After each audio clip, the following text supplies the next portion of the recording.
I know no, they've not used the Karman Shah yet. Is clearly They use the high bar as well. The high bar is also advanced.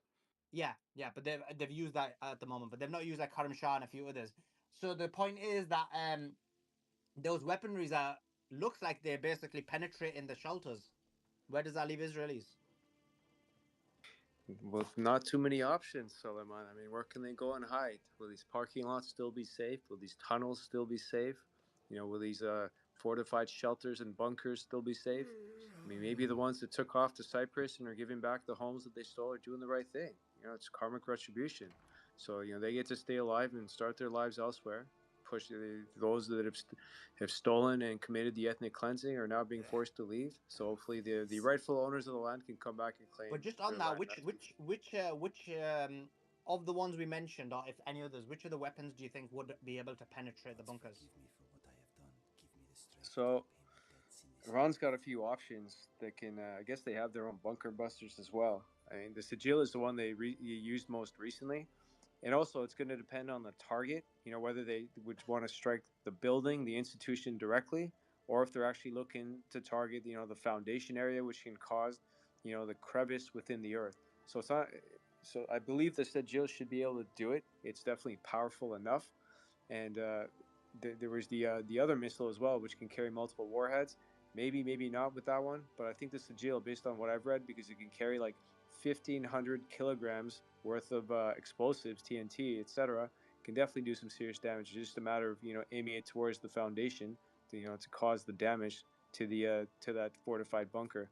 But I'm wondering, so was she actually killed by a missile, or perhaps maybe she was raped and killed by Israelis in the bunker? Because you know how they're very violent towards themselves, anyways, and they are a rape culture as well.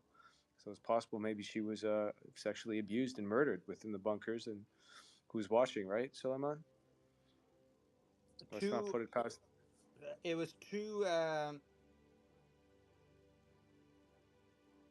Yeah, two women. I think it is were killed in the shelters. Does seem like Yeah, that. Yeah.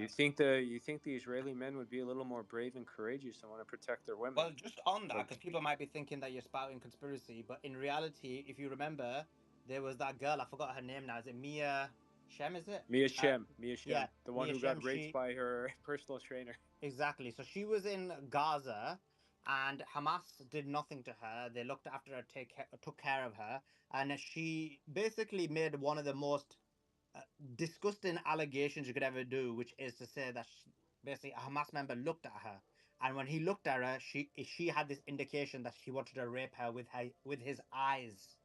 Wanted to what? Rape her with his eyes, which minimizes rape. Like, there are actually genuine people who do get raped and assaulted, and this just minimizes that. And so what happened was when she went back to Israel, her fitness instructor raped her.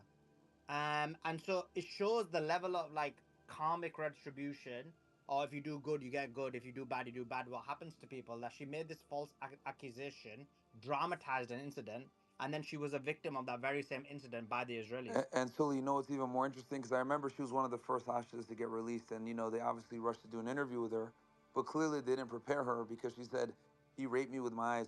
And then isn't it interesting? Every hostage after her said that they got raped. Did you notice that? Did you guys catch on to that? Well, ironically, hardly any of them have said that. There was only one I that think said one it, said it in the and Knesset, if I'm not mistaken. Like they were under oath or some shit, yeah, right? yeah, there was one who said it. I forgot her name now, but I debunked that already. That basically, if you look at it when she came out, initially she never made that allegation. She actually didn't even mention it. She just talked negatively about Hamas, so she wasn't pro Hamas. She talked negatively about Hamas. She made a number of statements to newspapers and journals for a whole month, 2 months, and it's only after a couple of months, in order to change the tide, did she actually come out and make that claim. And so that's literally the only evidence that they claim that they have. Someone with like fake news, fake propaganda, someone who concocted the story after the originally never ever making such a claim. So, and just to provide some stats as well, outside of what the Israelis do to the Palestinians, Israelis within themselves they commit systematic rape as well, and over 90% of rape cases, this is based on Jewish sources, get dropped. So they're dismissed by the courts, never even reaches the courts. And this happens systematically within the IDF, between 90 and 92%, depending on which reports you look at. So rape is definitely a problem, even an endemic within Israel. They don't respect each other. They don't respect women. And this is supposed to be a democracy with feminism, LGBTQ, and all that stuff. And yet within the IDF, their glorified IDF, there's systematic rape that takes place, and there's no prosecutions or anything done about it. So then, how do you think they're going to be treating Palestinians in those interrogation rooms or at the checkpoints where they're routinely abused and harassed and sexually assaulted, and they do so with impunity because they're allowed to get away with it? Because that's just how the laws of the land work in Israel. It's a criminal enterprise. Wow, some more major breaking news. The world's so this is after the attacks on Haifa. The world's largest shipping company, Maersk, announces it will no longer use Haifa port. So they're saying after carefully calculating threat risks reporting regarding the ongoing conflict between Israel and Iran, particularly the potential risks of calling Israeli ports and the implications for the safety of our crews, Maersk has made the decision to temporarily suspend vessel calls to the port of Haifa, Israel, for Maersk operated vessels. This is the world's largest shipping company, and it's announced that it will no longer be operating in Haifa. More economic damage to Israel continues. These guys are going to be, if this goes on for a few weeks, which again, there's another tweet I'm going to be pulling out soon. But the IDF Chief of Staff Eyal Zamir has actually said that. He said we must be prepared for a prolonged campaign against Iran. So they're preparing for a long campaign against Iran. You're looking at the financial costs and implications. You're looking at $500 million to $1 billion a day spending costs. Never mind the costs in terms of when they're being attacked, the damage to properties, the damage to Israel itself. According to Douglas Murray, he said that he believes a third of Tel Aviv's have been hit. This is going to be not easy for them. And now you're looking at, Haifa port being taken out of consideration. You're looking at Haifa being taken out in terms of the gas supply and various other things. It's not going to be easy for them, right? Correct. And I've got a little bit of breaking news, if that's okay. We're still waiting for absolute confirmation, but Slavgrand, who I know Truth told me was pretty reliable. Is that how I say it? Truth? Slavi Grand. They just came out that the Geneva talks are dead. Looks like they're ending and they're coming. Slaviangrad, yeah. That's our Yeah, Russian agency. they're coming out and saying that the talks are dead because what they wanted was a zero enrichment formula, which we've already heard and known that it's not going to be accepted. And there you have it. They're just not interested in any type of peaceful resolution to hostilities, and they want to carry on, take more losses, I guess. And Iran's got to defend its people and its territorial integrity, make sure Israel can't strike again. So they need to be incapacitated. And meanwhile, Correct. Israel's still carrying out a genocide in Palestine, and now Lebanon, they've resumed hostilities there. Well, they never really stopped. They slowed down a bit. The one thing I just wanted to add about that shelter thing, and Sully, I sent it to you. We reported it earlier this morning, so I know that we've had I don't even know 15 tweets every 5 minutes, but it's been crazy. The Israeli Minister of Defense, they actually put forth a bill earlier today, and they kept pushing this in the media, and we didn't understand. I didn't understand why that they were adding more money behind enforcing the shelters, and now those two deaths make it understood why. I believe my personal opinion is that the shelters did not protect any, and that's why they're now allocating more money to the shelters to reinforce.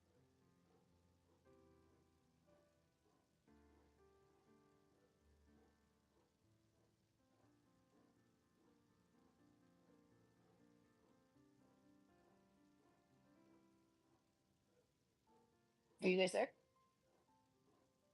Yep. Okay. So I might be away. I think Abu Sittas had his hand up for a while.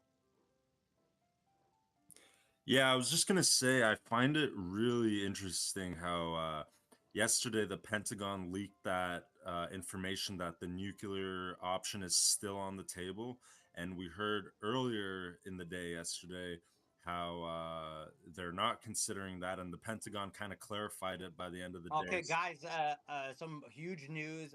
Thanks, Didi, to send it for sending this one to me. I didn't appreciate it. Huge news. Sorry, I'll give it straight back to you, bro. Abu Sutta. Where's it gone? There you go. Ceasefire talks between Iran and European countries is dead. As expected, the mediation of the E3 countries, Germany, UK, and France, and Iran are dead. After 90 minutes of talk They stuck to the zero enrichment formula, which Iranian Minister Aragchi immediately shut down before reiterating Iran's demand for Israel to stop its attacks. So that those negotiations are completely dead between Iran and Europe. I guess we're still waiting on Trump's 2-week deadline to see what's going to happen with that, but it doesn't seem like a ceasefire is on the horizon. Back to you, Abu Sitta, but that tweet is in the nest. Do check it out, guys. Yeah, and basically, just to build off that, so the Pentagon comes out and says they have the nuclear option on the table, and you just had it in the nest that Putin came out and made a definitive statement, that Iran and Russia are fighting the same forces. He's basically lining up the fact that it's a major escalation. To basically say if the United States enters this war, then they're going to be fighting two fronts in a global conflict, basically saying that the United States entering this war is a global conflict, World War III. And he basically just escalated it to the top because I think he knew that the Geneva talks would fall through. And this is kind of like a last resort for him to totally deter the United States from entering, because it basically means a major confrontation in Ukraine and Iran. Iran and Russia are fighting the same forces. What forces are those? They're the Western-backed neocon forces that are pushing for this shit. And I think we're seeing them get their way here. And Putin's just trying to checkmate them because, it's a political statement to say that Russia and Iran are fighting the same forces. It's different than saying that, than making a military threat, right? So he went the political route there, and I think we're seeing it, the reason for that unfold here with the collapse of the Geneva talks. So, see, I have to return it. Yeah, appreciate that, Abu Sa'ad. Let's go to the conspiracy theory. Jump in. You had some thoughts? Yeah, Salman, thank you so much for hosting this space these last, 10 days now. You're a juggernaut. Special thanks to Truth Teller, Ian Malcolm, Myron Gaines, Khaleesi, Maze, everyone who's been participating with this space.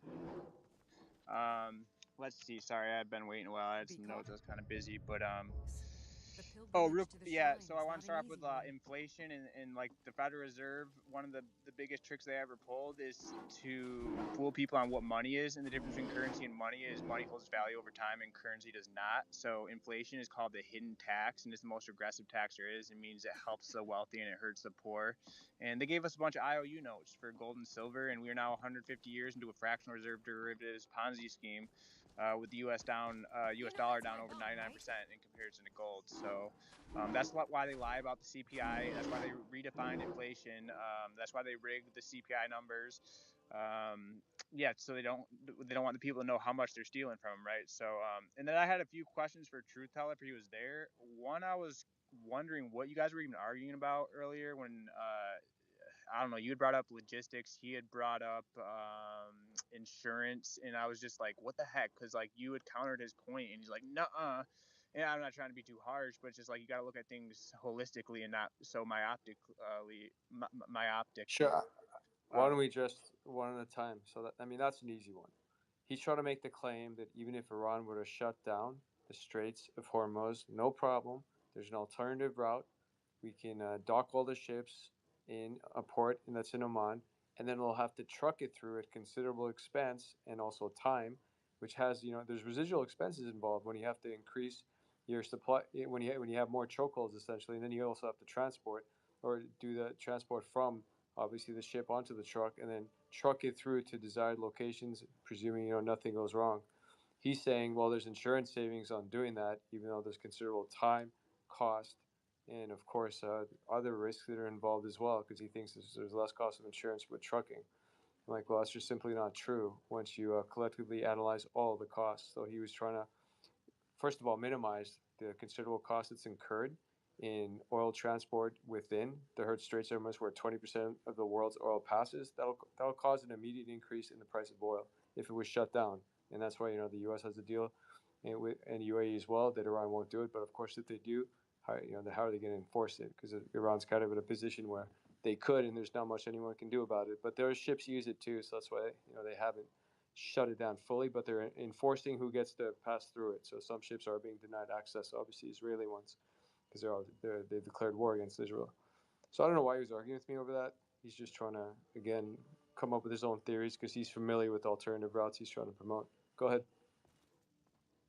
I appreciate Truth. Next question was if you had mentioned you thought. He also claimed there would be a negotiation today, and they'd You've probably done come up with a well. settlement, and this is the beginning of the end. I told him he's Here, wrong on this that is for too. you.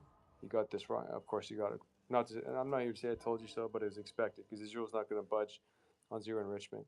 Go ahead. So one of your previous statements about Israel being on its knees and why they haven't delivered the death blow, if you had to speculate, why do you think that is? I know that you don't have a crystal ball or anything, you mentioned that, but what do you think is going on? Look, if you deliver this death blow you're talking about, there's over 7 million Palestinians that live in different parts of Israel too. They get wiped out too. So death blow's not an option. Yeah, the other individual is like, well, to cause a nuclear disaster, just strike the Mona, and who cares about the radioactivity spill and exposure that innocent people are going to be exposed to? I'm like, Hey guys, real calm down, quick. settle down. I just got something that says that Iran just released video showing the EMAD and the Qadr ballistic missiles being launched towards Israel. I don't know if anyone reported that yet, but apparently these are more powerful ballistic missiles. I don't know if anyone in here is like a missile or rocket expert, but yeah, they just released footage of them launching, and this was 30 minutes ago. They launched EMAD and Qadr ballistic missiles. Anyone familiar with those weapons? I don't know. I'm about to Google it right now. Unless Truth, you know.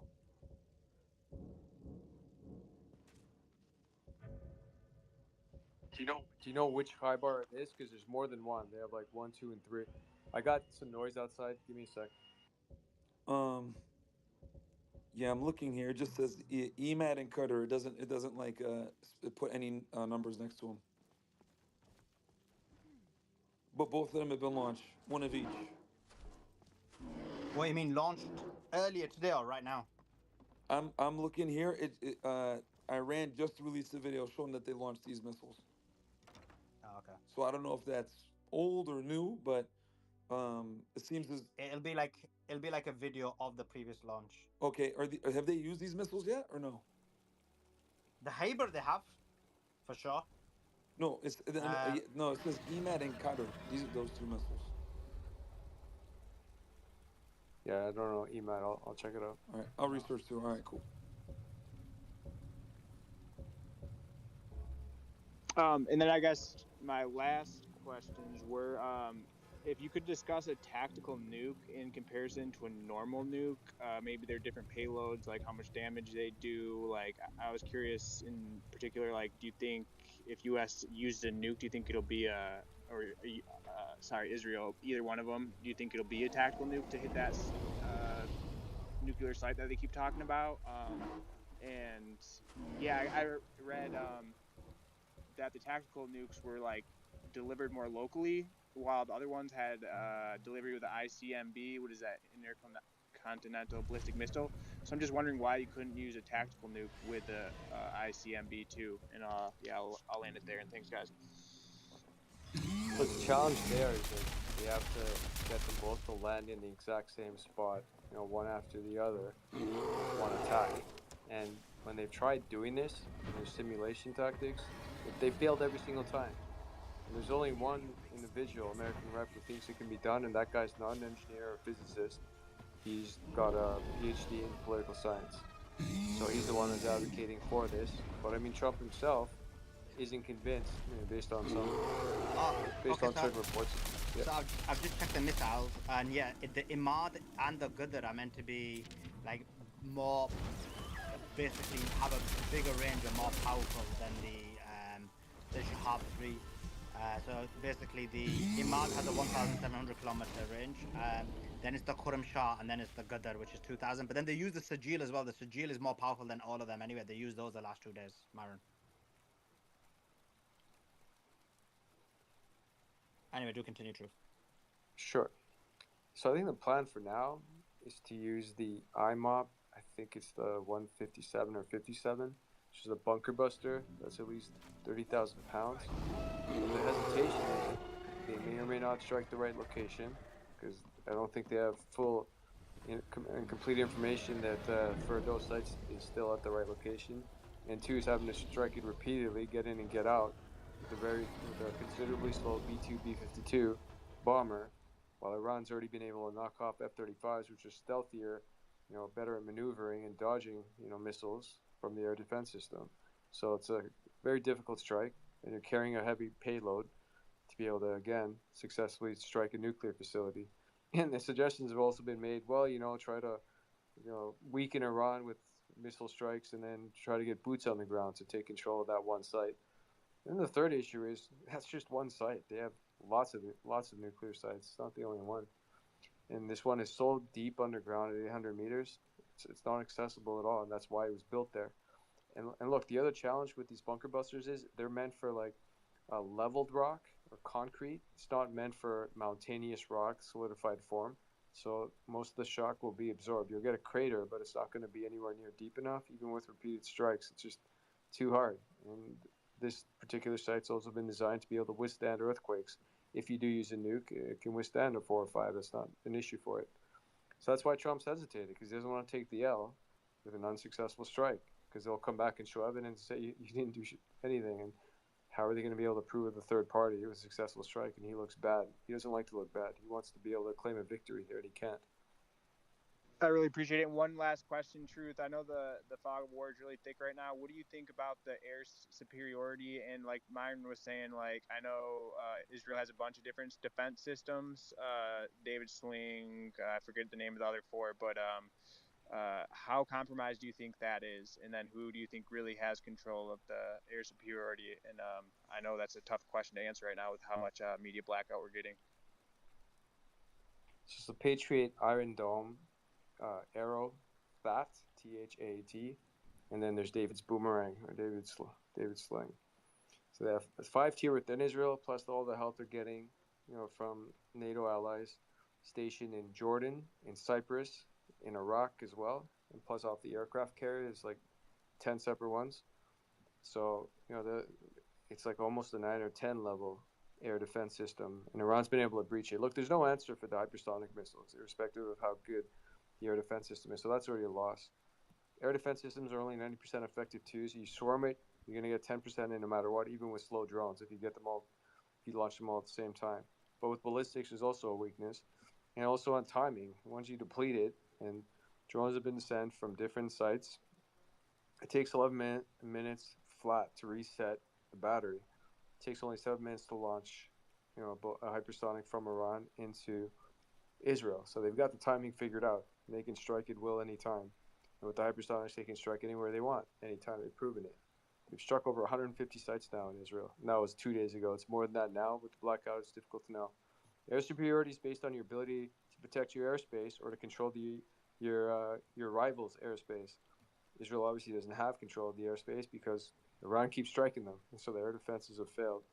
Whereas, in Iran, well, what's Israel really done? They've committed a lot of internal terrorist attacks through the Mossad terror cells. Iran's in the process of doing a full sweep to try to neutralize that. That takes time. They've captured a lot of, Jeets and some Afghans, some Iranians as well. I've posted about this. I think they're capturing them, by the hour, it almost seems, because there's a, nationwide manhunt for these guys. The citizens have been given descriptions of the unusual activity to look for, and they're catching them. There have been some citizen arrests too. So once they can cut back on these terror cells and neutralize them, then they'll have the advantage. Because otherwise, the other way they've been striking is from Azerbaijan. They're getting missiles in to Tabriz and some other places. That's not really getting reported, but eyewitnesses have reported where the missiles actually came from. They weren't from fighter jets, at least 6 of which they've been struck. So hope that explains it. Yeah, thanks a lot, Truth Teller. You're a legend. Give everyone a follow on the panel, and thank you so much again, Solomon, for hosting this space. Appreciate it, guys. Appreciate that, Eddie. I put a tweet in the nest. The IGC release footage. I think it's the one Myron's talking about. I did look for it and find it. The IGC release footage of the Imad Sigil and the Heber Shekin missile they used in the latest attack on Israel. That tweet in the nest. Go ahead, jump in there, Didi. Yeah, I wanted to kind of hit a couple of things, and it's going back a little bit. I don't know, Myron, are you still here? I don't know if he is or isn't, but No, I'm here. What's up? yeah. So absolutely, never want to see anybody hurt. Like, right? Like that would make me evil, and I'll never become my enemy. You know, the level of depravity and evil on their side is unsurmountable. But what I will say though is, in my humble opinion, what I think is going to happen here is, it's funny. Israel wanted to to force a regime change in Iran, but I think what's going to inevitably happen is that this might actually end up forcing a regime change in Israel, because at the end of the day, what the Israelis are seeing is what their country has been doing to others. We've seen it in a couple of videos. This is starting to look like Gaza. This is horrible. Excuse me. So I think what'll happen is that with the bombardment, with feeling for what you've been doing and what you guys have really, like, at a very, very high percentage, wanted done to Gaza, I think that it'll force a regime change here in Israel. And again, I don't condone violence, but I know you mentioned a few minutes, like a while ago at this point, we'll see change here in the United States. But as we're speaking, there's death on the Palestinian side, and it is an insanely high number of children. Gaza's population is over 50% children, right? These are kids that are dying. The majority of the people that have been killed, 70% of those killed are women and children who we know are not in Hamas, right? So what I'll say to you here is, yes, with time, I 100% agree with you that we'll take back this government, but we don't have time. We don't have time. The Palestinians don't have time. And we also in this country don't have time. We have a national debt clock that is, it's literally a ticking time bomb. It is a ticking time bomb for us. Not China, not Russia, not Iran. None of these countries are our enemy. We are our own worst enemy with that debt. Our kids are not going to have a United States if this continues. We just can't afford it. We'll be taken over. So, in my opinion, we don't have the 10 years. And if it comes to Israelis feeling the bombardment, they at least have the shelters, right? They have the shelters. The Palestinians don't. They have tents, and they continue to even bomb just the tents. So, I understand the time, and I'm 100% with you, brother. I'm Palestinian American, so I've dealt with this literally my whole life, every intifada. Um, and I have family there that's dying as we speak. So what I'll say is, yes, I do believe that we're going on a crazy course. I'm 38 years old. I've never ever in my life been able to see this much change for the good, but we don't have it. We don't have the time, either in this country or there, right? Because they are just totally genocidal. And it's really a society that the Knesset keeps putting out these messages and these pushes of propaganda that they want the entire society to be genocidal. And they've become that. So I just wanted to say that.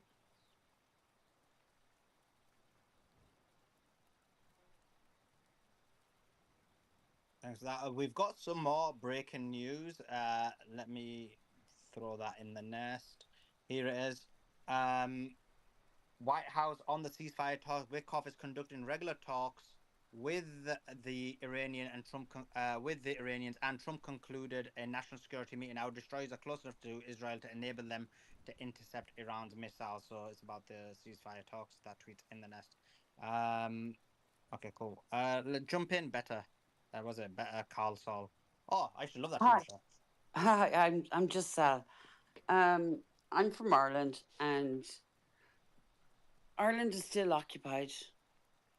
I know it's peaceful, but it's still occupied. 800 years it took us. 800 years. Now, part of me hopes that it will happen quite quickly because it is so vastly shared.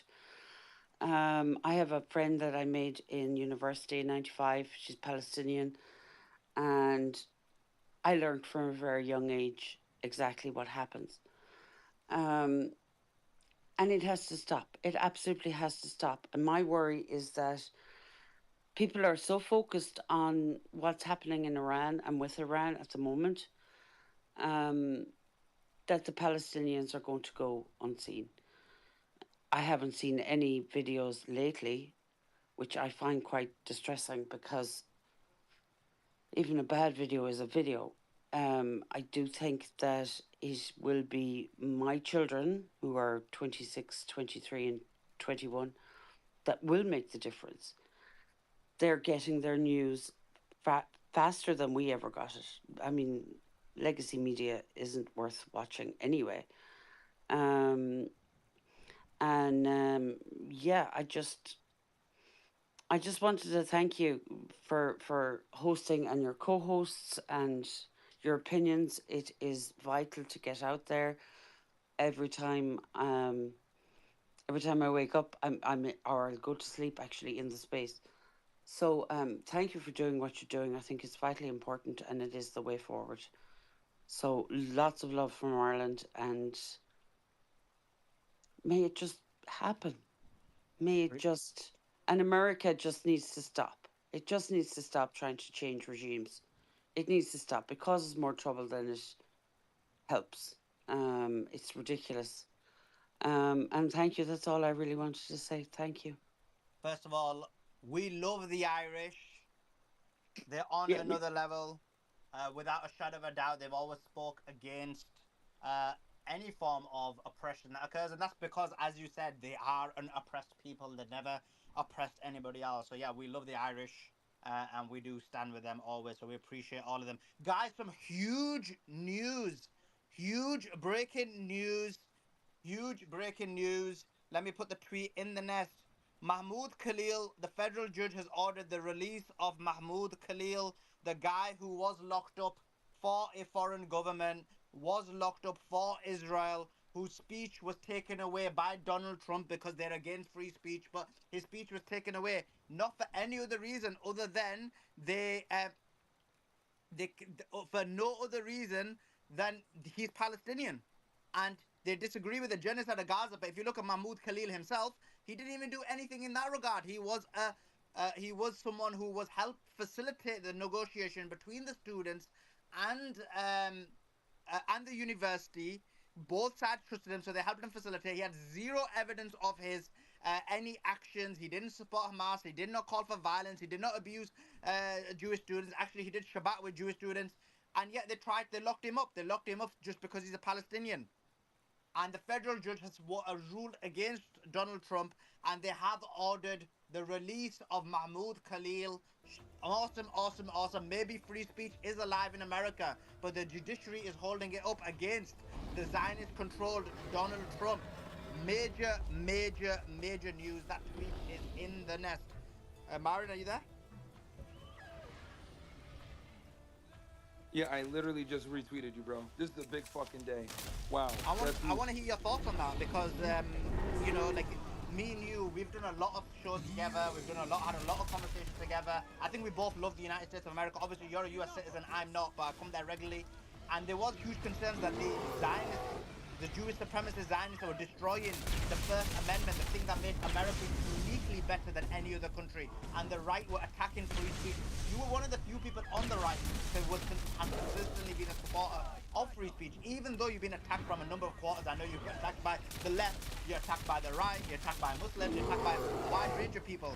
But you've been consistent on that, and you have to be given a huge amount of credit. You're one of the few Americans who has. What's your thoughts on this huge victory? Yeah. So I'll real quick, so people understand my political ideology. A lot of people would consider me far right, right? I think women should be in the kitchen. I think Jews control the world. I think black people are stupid criminals. I think Indians stink, and I'm not for immigration, right? And I don't think that. You've lost about 500 followers there, Myron. I'm sure. Yes, I'm sure. You know, I've been critical. Most of the audience is left wing here. I know they are. So I'm happy to be here. But yeah, like so just so you guys kind of understand where my political ideology is, right? I'm not a liberal in any sense. You know, I'm pro-immigration. I'm pro-law enforcement. So I am as right as you can get. But the one thing that I will always fight to preserve is freedom of speech. Even if that speech is speech that I don't agree with or like, or it offends me. For example, there's been people that have been very critical of Islam and Muslims. I grew up in a Muslim household. But I've defended a lot of these people that criticize Islam because I think freedom of speech outweighs And my... a very religious household, right? Like your Yes. brother's like... Oh, yeah. Oh, bro, my brother's extremely religious. He reads Quran every day. My father reads Quran every day. My family is extremely religious. My mother covers their hair. They pray 5 times a day. They fast. Like, they are extremely religious. They've been to Mecca multiple times. So my family is very religious. So for me, obviously, when people say things about Islam or whatever, I do have a vested interest in defending Islam and saying, no, fuck you guys. Like, that's, you guys are bigots. But I put my feelings aside and I still protect that person's ability to criticize a group or anything, even if it affects me. Now, with that said, let me bring it to Mahmoud Khalil. Mahmoud Khalil is a Columbia student who is a left-wing progressive. We probably disagree on almost everything. But when he got arrested, I said, this is bullshit and he needs to be released because this country was founded upon the First Amendment and freedom of speech. And one of the chief reasons freedom of speech exists is precisely the speech that Mahmoud Khalil was using, which is political speech criticizing the government. That is why our forefathers traversed the fucking Atlantic Ocean through scurvy and peril to get to the United States. And the first thing they decided to draft up when they wrote their Constitution was the First Amendment. That's how important it is. So my thing is, a lot of these Republicans will sit there and say, oh, the left censors, oh, we can't say that the true genders, oh, we can't make fun of trannies. But then as soon as someone like Mahmoud Khalil comes out and he is giving another perspective, maybe he looks at Hamas as a resistance group versus terrorists, they're like, oh, we need to get rid of this guy. He's a Hamas supporter, blah, blah, blah. But to be clear, he hasn't even mentioned Hamas. He hasn't, he hasn't, and that's what makes it more ridiculous. But the point I'm trying to say is, let's say he was, let's say he was pro-resistance, whatever. That's still protected under the First Amendment. Like, that is literally what the First Amendment is here for. As long as he's not engaging in violence or calling for the overthrow of the U.S. government or any of that other shit, he has the ability to say whatever he wants, really, right? So, and he didn't even talk about Hamas, so that's a whole other thing. But that's the point. I'm just trying to establish to you guys my views when it comes to freedom of speech, right? So that's the thing for me is I think that is paramount, man. And once they started arresting people for speech critical of Israel, I'm not stupid. I know where this is going to go. Because what they did when they arrested Mahmoud Khalil was they said, oh, well, he is not a U.S. citizen. He's a green card holder, and he's making political discourse. Because I used to work in immigration, so I'll kind of explain this to you guys. And please bear with me. I don't mean to drone on, but I really want you guys to understand this. Marco Rubio and the Department of Homeland Security and the Department of State, basically what they did was they used a very ambiguous and rarely used immigration statute to justify removing Mahmoud Khalil. Without going into the boring shit, basically the statute infers something to the degree of any alien who engages in speech that is problematic or hurtful to foreign policy can be deported, okay? So basically they use this fucking broad statute that's very ambiguous to justify deporting him or to justify arresting him and then putting him into deportation proceedings, right? Luckily, he was able to see an immigration judge and they threw it out and he's been released, which is a big W. But for me, right, while all the conservatives are sitting there cheering, saying, yeah, get this guy out of here, they're too stupid to realize that literally 8-9 months ago, we were complaining about being suppressed by the fucking Biden administration. Now you fucking faggots are over here excited that a guy that's on the left is getting censored. And here's the other more, the biggest problem here. If you take one person's free speech away, it's a matter of time until they take the next person's free speech away. Today, it's visa holders. Tomorrow, it's green card holders. Then the day after that, it's going to be U.S. citizens. And make no mistake about it, if they were able to actually get Mahmoud Khalil removed from the United States, the next logical step was going to be suppressing U.S. citizens critical of fucking Zionism. And I saw this right from the beginning. So as soon as he got arrested and all my other right-wing counterparts were saying, yeah, put him, lock him up, whatever, I said, fuck you guys. This is a problem. This dude needs to get released. Because you guys might be cheering that they're taking his freedom of speech right now, but I promise you, your freedom of speech is coming next.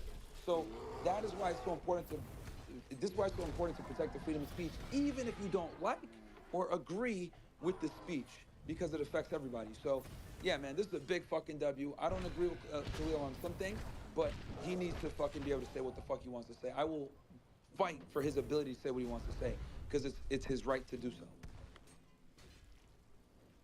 you have to be able to ask questions. And thank you so much, Myron, for sticking up for men and just for the truth. Yeah, if you can't ask questions and look at what's going on with these anti-Semitic laws in Florida right now, the real scary thing is, like you said, like give them an inch, they take a mile, and they Trojan horse everything in. They say, oh, it's going to be used for immigration, right? No, there's going to be some guy who said something about Jews and he's going to be an anti-Semite, he's going to get rounded up, right? I mean, that's the worst case scenario, but I mean, not even. So I'll end it there. Thanks again, Myron. Yeah, every red-blooded American that believes in the First Amendment should be celebrating this. It's not about Khalil's political views. That doesn't fucking matter. What matters is they violated his fucking rights, right? And I actually, when this came out, there's like a bunch of statutes, man, that kind of show that like a political speech is protected. There was one landmark case, man. I'll find it for you guys if you want. I'll put it in the nest. But there's one landmark case back in like the 50s or 60s, right, during the Cold War era, right? Because back then it was the Red Scare. Now it's the war on terrorism. Back then it was communism and the Red Scare. And basically what happened was there was this green card holder that was that they thought had links to the Communist Party and had made some pro-communist type comments. And they tried to put in immigration proceedings and deport him. And the judge upheld that they were violating his freedom of speech in the First Amendment, and he was ordered to not be removed. And that quite literally is almost the same facts and patterns in Khalil's case. Obviously, replace communism with terrorism because that's the new fucking boogeyman. But this is a big W, bro. It's a big W. And I, I was predicting that he should be released because I had cited a couple of case laws like where people literally in his shoes had been spared deportation. But yeah, dude, they did him dirty, bro. And then the other thing too, there was a girl up in like Tufts in Massachusetts. For those that don't know, Tufts is out in Somerville, Massachusetts, right? It's a pretty good school out there, right outside of Boston. Some girl wrote a fucking op-ed, right? Criticizing Israel, like talking about like boycotts and stuff like that. Dude, fucking ICE officers went and grabbed her and put her in deportation proceedings. I'm like, dude, she didn't even say anything about Hamas. She literally wrote an op-ed and they went and arrested her. So we were starting to go down a really bad path. So I predict that Mahmoud Khalil's release is going to set a good precedent when it comes to freedom of speech, especially freedom of speech from not just American citizens, but green card holders, visa holders, and speech that's critical of Israel. This is a big W for all those things. Yeah, you're talking about Rumeysa Oztak, who basically was apprehended for writing an op-ed, and it wasn't even against Israel, Marin. It was her op-ed in her university paper was her issue that she had with the university that they didn't go and follow their own university policy, that the Senate had made a ruling about divesting from Israel, but the university hadn't implemented the Senate body's judgment. That's all it was. Her thing wasn't even calling out Israel. Her thing was calling out the university for not applying university procedure. Oh, wow. That makes it even worse. Okay. Exactly. Wow, that's bullshit. I thought it was a boycott paper. From what I was told, I'm sure you probably read the op-ed, so you know better than me. What I was told was she wrote a paper talking about, like, we needed to go harder with boycotts against Israel.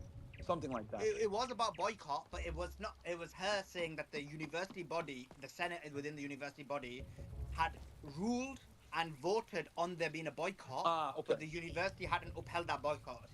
So even though the issue is boycott, but really it's about procedure as opposed to boycott. If that makes sense. Yeah. Okay. I got you. The procedure that was supposed to lead to the boycott was violated.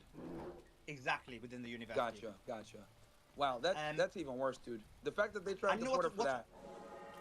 Yeah, and what's worse is both Khalil Mahmoud and Rumeysa have been very, very consistent, and they've said it in multiple statements before and after their arrest, that they love the United States of America. They love the United States of America. They love American people. Their disagreement is with Israel. And so, again, it demonstrates that, and they love Jewish people as well. This is what they said.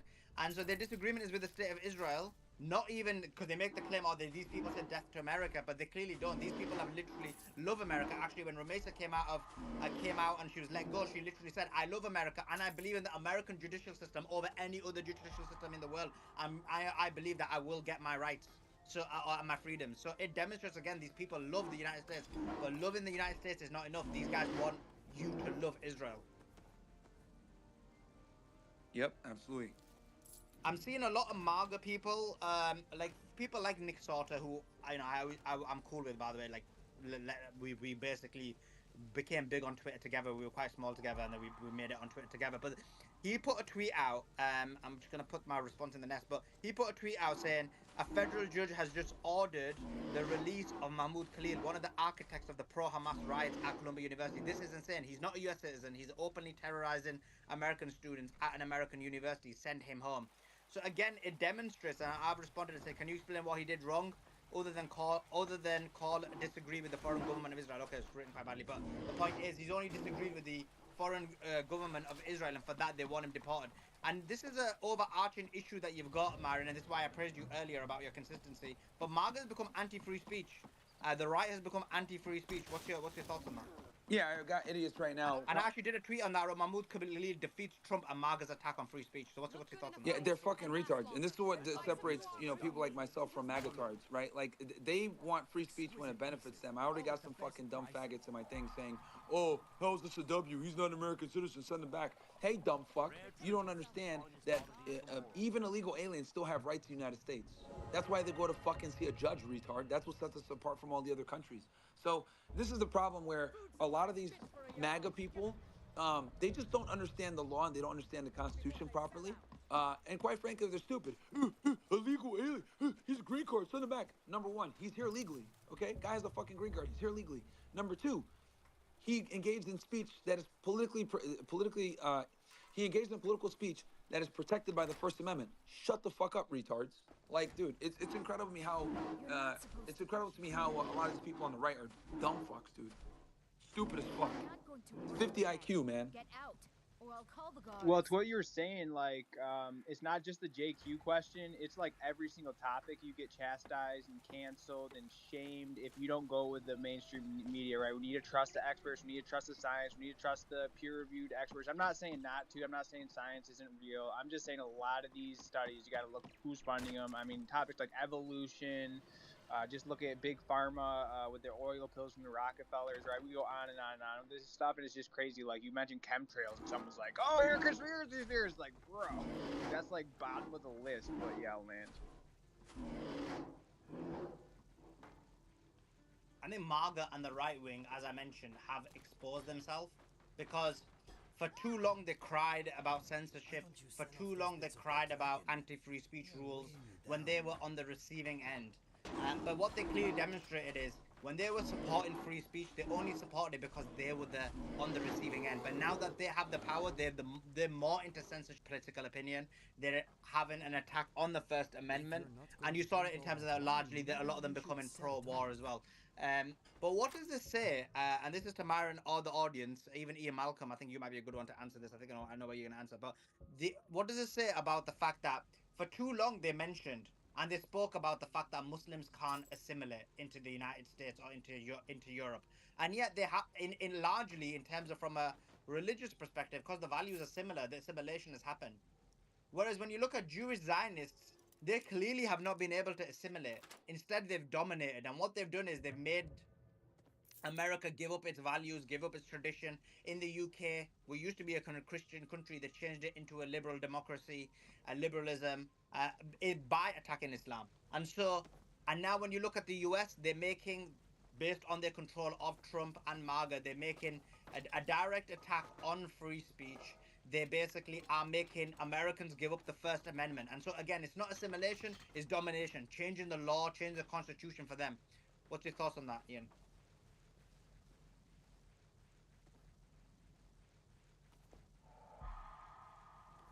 Ian? I can't hear Ian unless it's me. Oh shoot! Yeah, I can't hear you neither. Yeah, Ian. Zio attack, Ian. Zio attack. Yeah, Zio attack. Ian, if you drop down, I'll bring you right back. And then, guys, we have a lot of requests. We're gonna be going through your profiles to see if you retweeted the link to the space.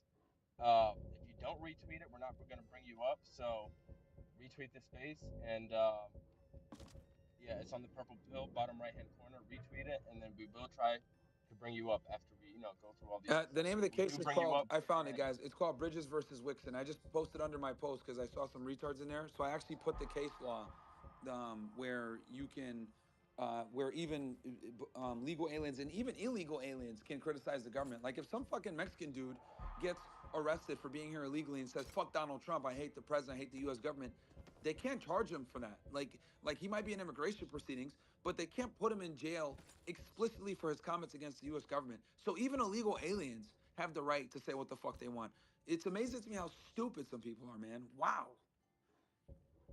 Yeah, and Myron, just to play off that, and hopefully the audio is coming through, and if so, I just wanted to suggest that. Just on that, let me just jump into that one, and then Ian, I want you to answer that question because I know what direction you're gonna take it as well. So, just a quick one in terms of the like Bridges versus Wixen one. Myron's 100% right. I actually like wrote something on this because I was meant to debate Shmuley, but he dropped out last minute on this issue.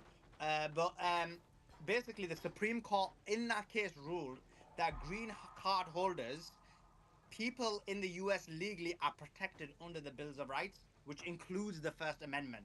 So this whole idea about green card holders is protected under that case, which is what Myron mentioned, Bridges versus Wixon. Like Judge Douglas, within that same case, said freedom of speech and of the press is accorded to aliens residing in the country. And Judge Murphy, within the same case, said once an alien lawfully enters and resides in the country, he becomes invested in the rights guaranteed by the Constitution to all the people within the borders, explicitly including the First Amendment protections for free speech. And you also had a case, it was Schneiderman versus the US in 1943, where the court invoked the First Amendment protections for freedom of belief, ruling that the government could not revoke the naturalized citizenship of an immigrant based on even communist views. And also, we know that, for example, the case in 1969 of Brandenburg versus Ohio and Texas versus Johnson 89, which clearly said that even hate speech is free speech. So let's say, hypothetically speaking, Mahmoud Khalil, which he did not, but he literally was anti-Semitic. He did call out Jews. He did make anti-Semitic remarks. Even then, according to the Constitution, according to the Supreme Court, you're not allowed to deport him. So, like, all of this law, free speech, the First Amendment, legal cases, judgments in the Supreme Court go against all of these attacks on free speech. Just wanted to add to what Myron said there because I think there's an important point about Bridges versus Vixen. But go ahead, Ian, jump in. Yeah, no, and I was just going to comment on that, and two things. Number one, really quickly, what Myron was just talking about in the attack that's taking place on free speech right now.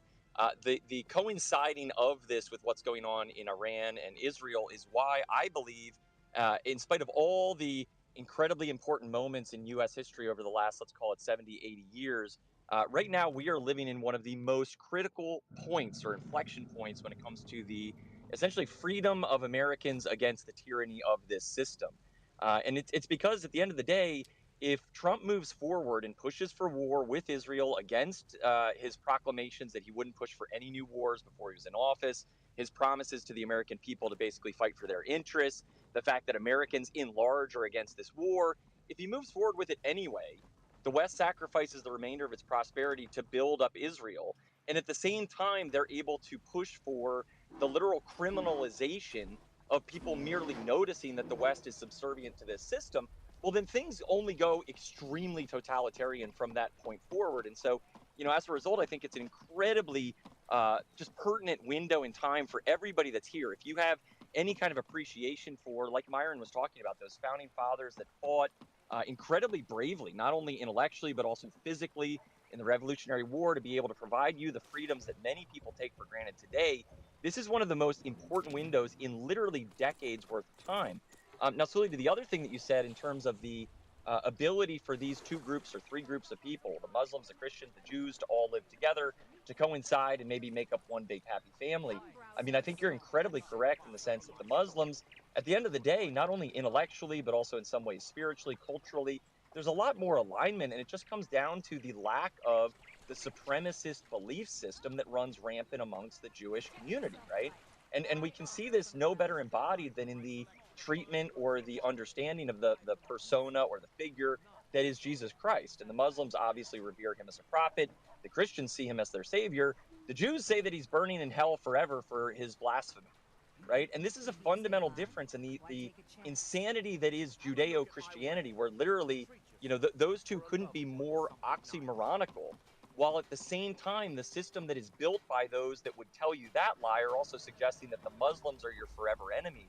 It just goes to show the extent of the subversion, the perversion. And the last little piece is, while that system that has brainwashed everybody screams about Sharia law and its potential impact or influence on the United States, let's not forget the fact that not only did Trump just pass the anti-Semitism executive order, but we could also go back to George H.W. Bush, who penned the first bit of legislation essentially referencing and allowing for the Noahide laws, which is the literal codification of a two-tiered legal system in which Jews are essentially able to skirt by certain legal requirements, certain laws, as is of benefit to their collective interests. And we see that. We see the right of return. And Khaleesi did an incredible thread on this where she highlighted over a dozen prominent Jewish individuals that were caught in some kind of sexual scandal, pedophilia, etc., that just boarded a plane, went to Israel, and that was the end of that.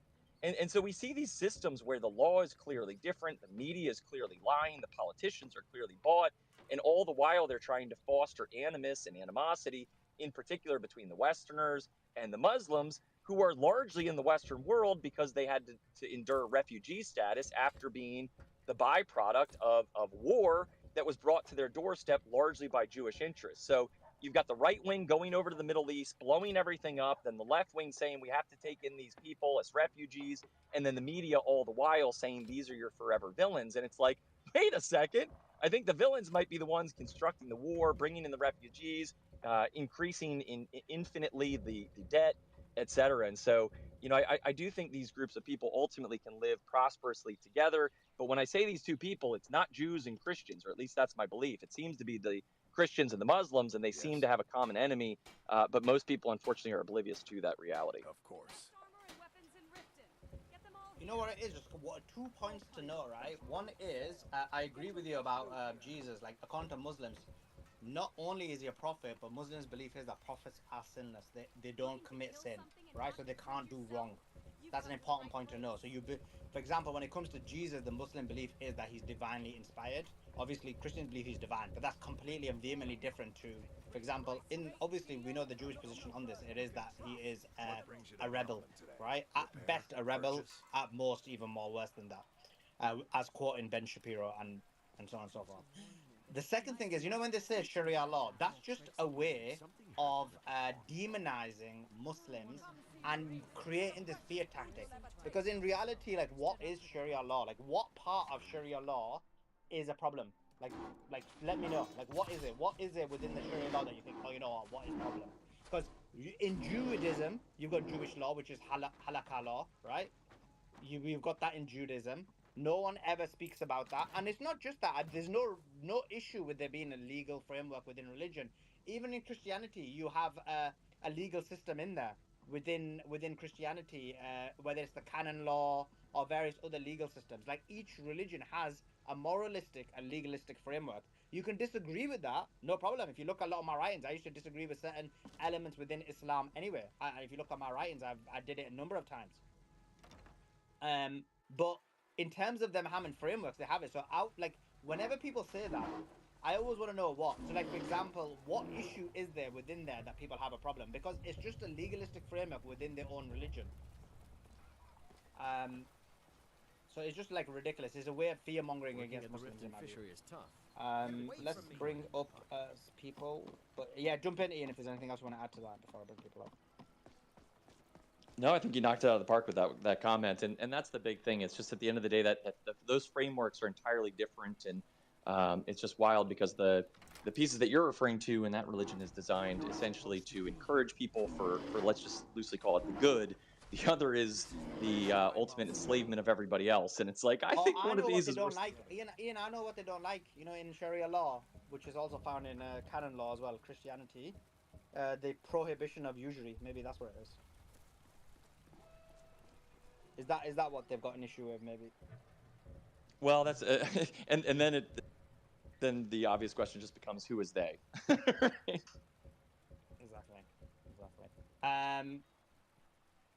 So let's go to jump in J2K.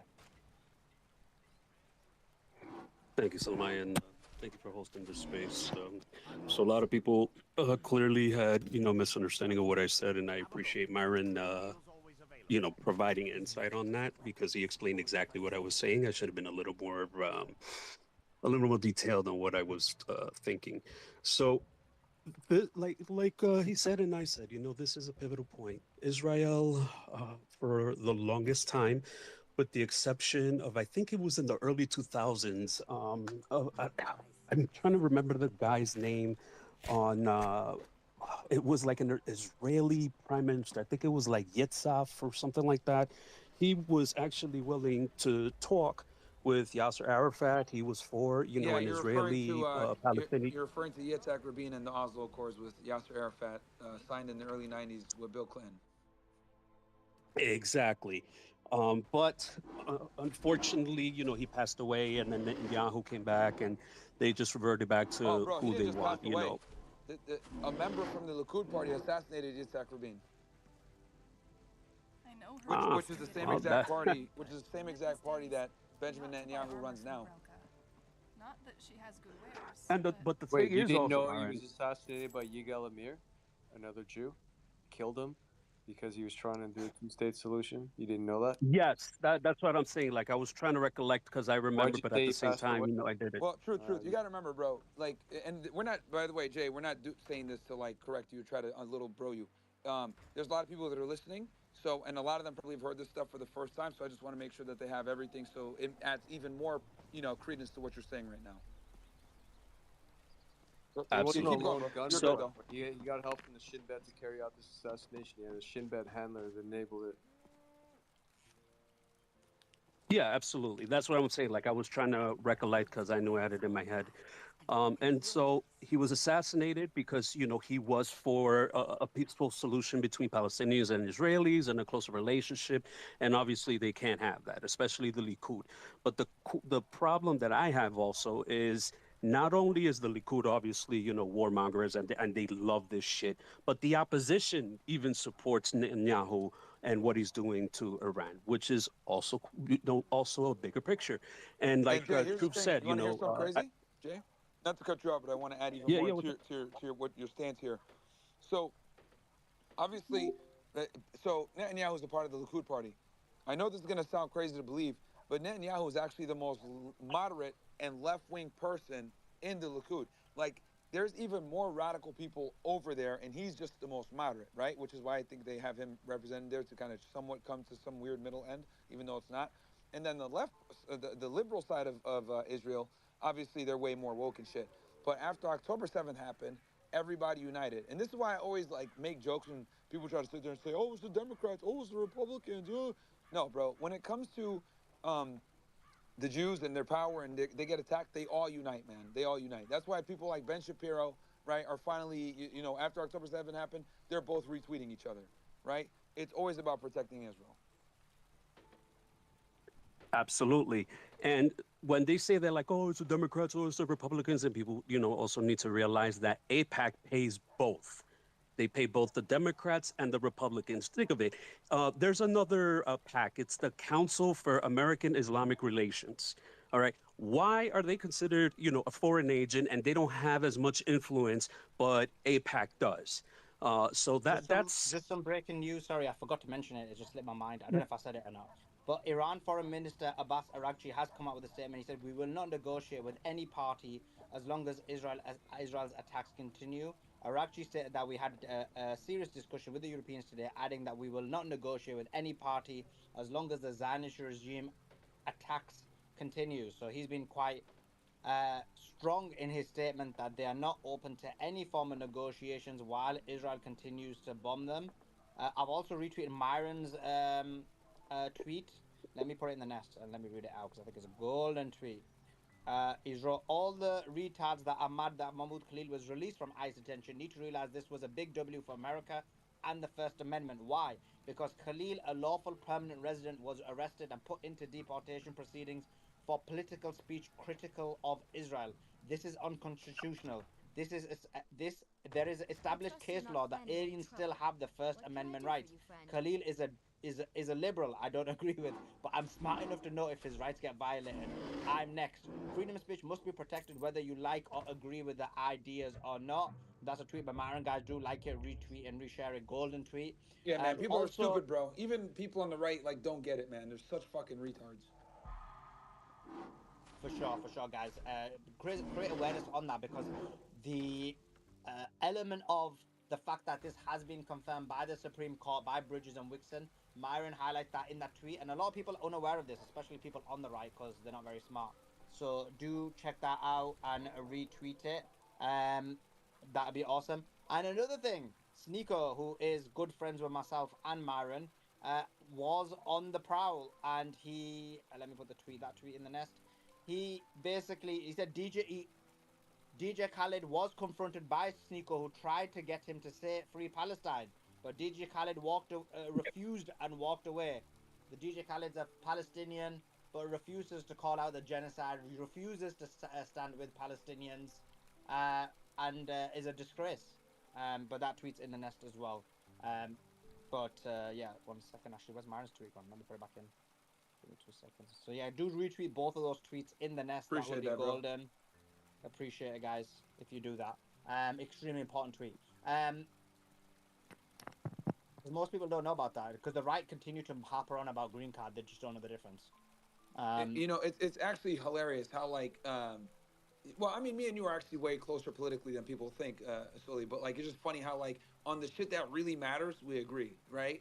Like, there's like little nuance shit that we disagree with, but like when it comes to like the shit that really matters, freedom of speech, preserving life and limb, de-escalating, no foreign wars. Like, dude, this is where so many people on the right are retarded. I still see people in the comments saying, "Oh, bro, he was inciting riots on Columbia." No, he wasn't, man. People are so dumb. He was literally the negotiator between the students and the school. He was trying to keep the peace. So fucking dumb, bro. No, but even if he was inciting hatred, even that's protected. True. This is the worst thing about it. He wasn't doing that. But as I mentioned, according to like the Supreme Court cases of Brandenburg versus Ohio and Texas versus Johnson, even if he was doing that, his speech should be protected according to the Constitution. Well, I'll take it a step further. Even if he was an illegal alien, his speech should be protected. Like, the people don't understand how important the First Amendment is, where we need to extend it to everyone, even people that are in the country illegally. That's how fucking important it is, man. Like the example I gave before, some fucking beaner gets caught at Taco Bell for being there illegally. That dude has the right to say, motherfuck Trump, motherfuck the U.S. government, I hate all of you, you guys are fucking pigs. He literally has the right to say all of that, and we can't charge him with anything. That is powerful, man. And, and then assuming he beats his immigration case, we can't do shit. He can say all that stuff and be fine, even as an illegal alien. That's how important and cherished the First Amendment is. When I got these magatards sitting here, oh, well, he was doing X, Y, Z. Bro, he could say kike every single day and still be be protected lawfully by the First Amendment. Well, not only that, Myron, but think of it. It was years ago, I think like 10 or 11 years ago, there was a Republican congressman, interrogating somebody, and he was like, "Listen, I was in the Air Force, and I know firsthand that the reason that the Middle East hates us is because they hate us for our freedom." And when I heard that, I was just like, "What?" That was the dumbest shit I ever heard. Just people. Yeah, that is classic. People. That's 2003, George Bush era, Dick Cheney written, bullshit. They hate us for our freedom. And you know what's funny? Bush's speechwriter was a Zionist Jew. I forget his name. Was it Wormser? No. Someone in here, True Teller thing knows. David Frum. What is it? David Frum. There He's you go. also one of the guys who co-wrote or co-signed off, not PNAC, the other one, Clean Breaks, Securing of the Realm. Yep. That guy wrote a lot of Bush's speeches, guys. So when you see like all these came up with neocon things, Iran, Iraq, and North Korea, that was him. I'll give you anytime you hear someone say, "Oh, they hate us for our freedom," or peace through strength. These are all notorious neocon talking points from the Bush administration. Exactly. And also, it doesn't matter whether you agree or disagree with Mahmoud Khalil. I agree also. He has the right to say whatever he wants. All right. If we start deporting them, right? Oh, you said something, I'm going to revoke your green card. What makes just some more breaking news, and I'll give it straight back to you, Jay. Some more breaking news. Earthquake hits Iran, a 5.22 magnitude earthquake struck central Iran. The earthquake occurred at a depth of approximately 13.1 kilometers. I mean that truth. I mean, guys, that tweet's in the nest. Retweet it, and Myron's tweet's still in the nest, guys. Retweet both of them, please, for me. But in the truth, that's not too far away from Tehran. That can't be testing, right? What's your thoughts? Well, I mean, 3 earthquakes in a week, Suleiman. I mean, what are the odds?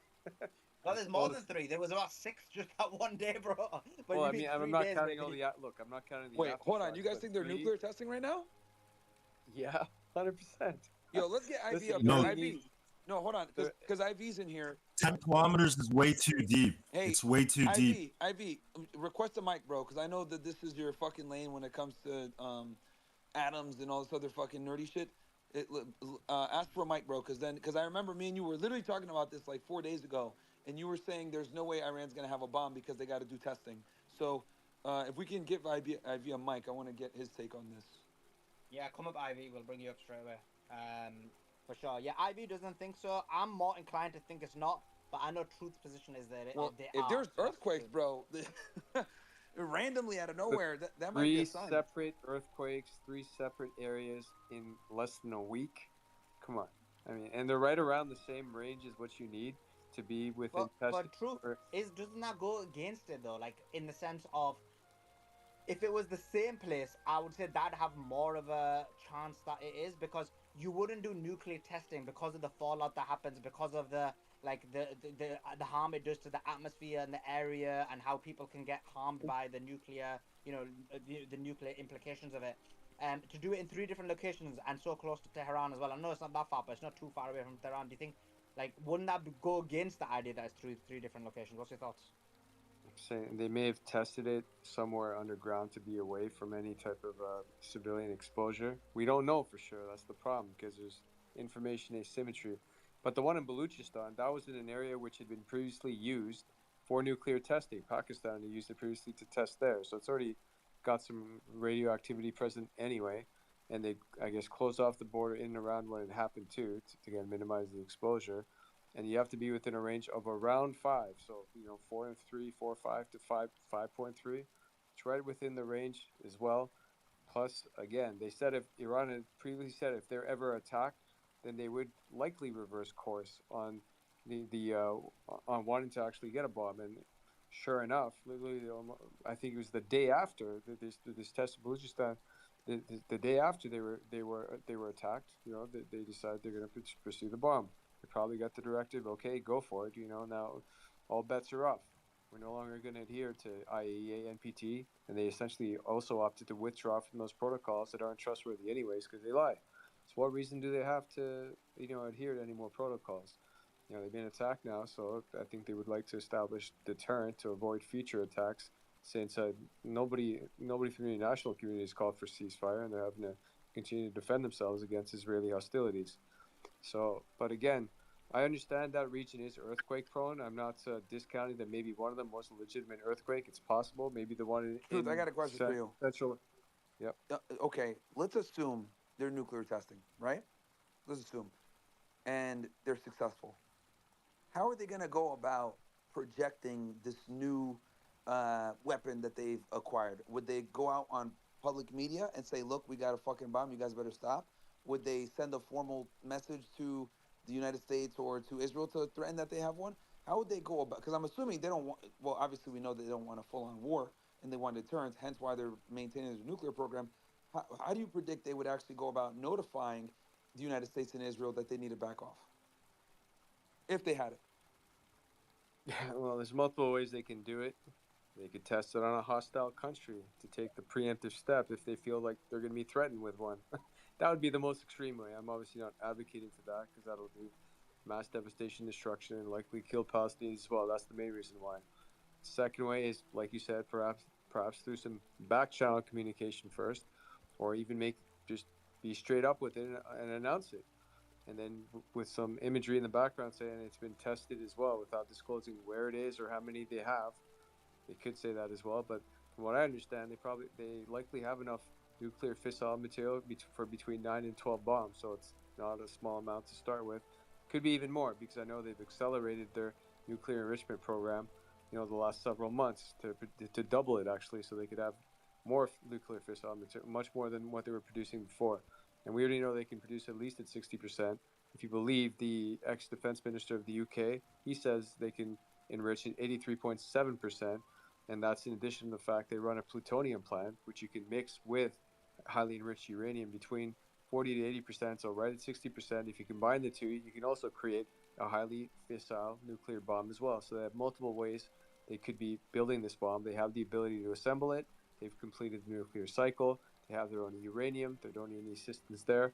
There are some Russian scientists there that might be helping them with it as well. We don't know. Because a lot of this stuff's happening, deep down underground. There's, again, information asymmetry. So, and as far as the testing goes, which is, the last the step before confirming you have it and it's ready to go, is, deploying it essentially. And they may have done it at least once, maybe twice, and one of them might actually be a legitimate earthquake. But I've never heard of that area getting 3 earthquakes in less than a week. I think at least 1 or 2 of them might be an actual test, especially the one in Baluchistan. We had a guy from Pakistan come up and confirm that's the exact same place where Pakistan ran their test because it's remote, out of the way, it's already radioactive, and it was a successful test. Iran may have done the same. Remains to be seen. We don't know for sure. I'm speculating. I'm on the side that they do. Some may say they don't, and now they have every reason in the world to do it. They said that if we ever get attacked, by a nuclear power like Israel, we're gonna pursue a bomb. We're gonna, reverse course on that fatwa. Many of the politicians said it didn't come from Sayyid Ali Khamenei though, so that's the only, skepticism that might remain. So we'll see. I'm sorry if I interrupted you, but John Galt sent something to me when I shared the screen about calling us losers and stuff. He's an American Jew.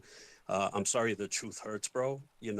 One day you'll understand, and one day you'll grow up and be a man. But until then, you can think whatever you want, and that's the thing. That's the best part about America, is that you have the right to say that. And so Mahmoud Khalil has the same right to be critical of you. If Mahmoud Khalil was critical of Great Britain or Sweden, which are our closest allies, especially, you think that he would have been taken over to ICE?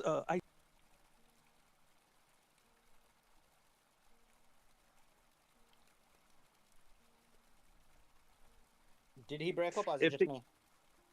I think he's breaking up a bit. Yeah. All right, cool. I wanted to ask Suleiman. If it's me, I always need to reset. But it's cool if it's him. Fine.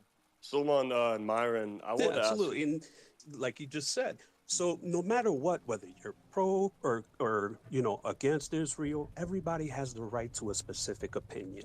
For me, I am for, like Myron said, there are a small population of them that are against what the government is doing. And there's also an Arab population that lives in Israel. There's also a Christian population that lives in Israel. Although the majority is Jewish, not the whole thing is Jewish. And unfortunately, Israel is, what was it? FAFO, fuck around and find out. For the longest time, they've been doing this, and now we've been recklessly supporting them until more information came out and we were exposed to information. Then we started to really see a pattern with Israel. Anytime there was a Middle Eastern conflict, the pattern, the common denominator, Israel was somewhere involved in that. And that is the biggest problem. You can't be America first and then, but we're gonna fight for Israel. What was it, Myron? I think MAGA, we were all completely against the Ukrainian-Russian intervention and sending them money.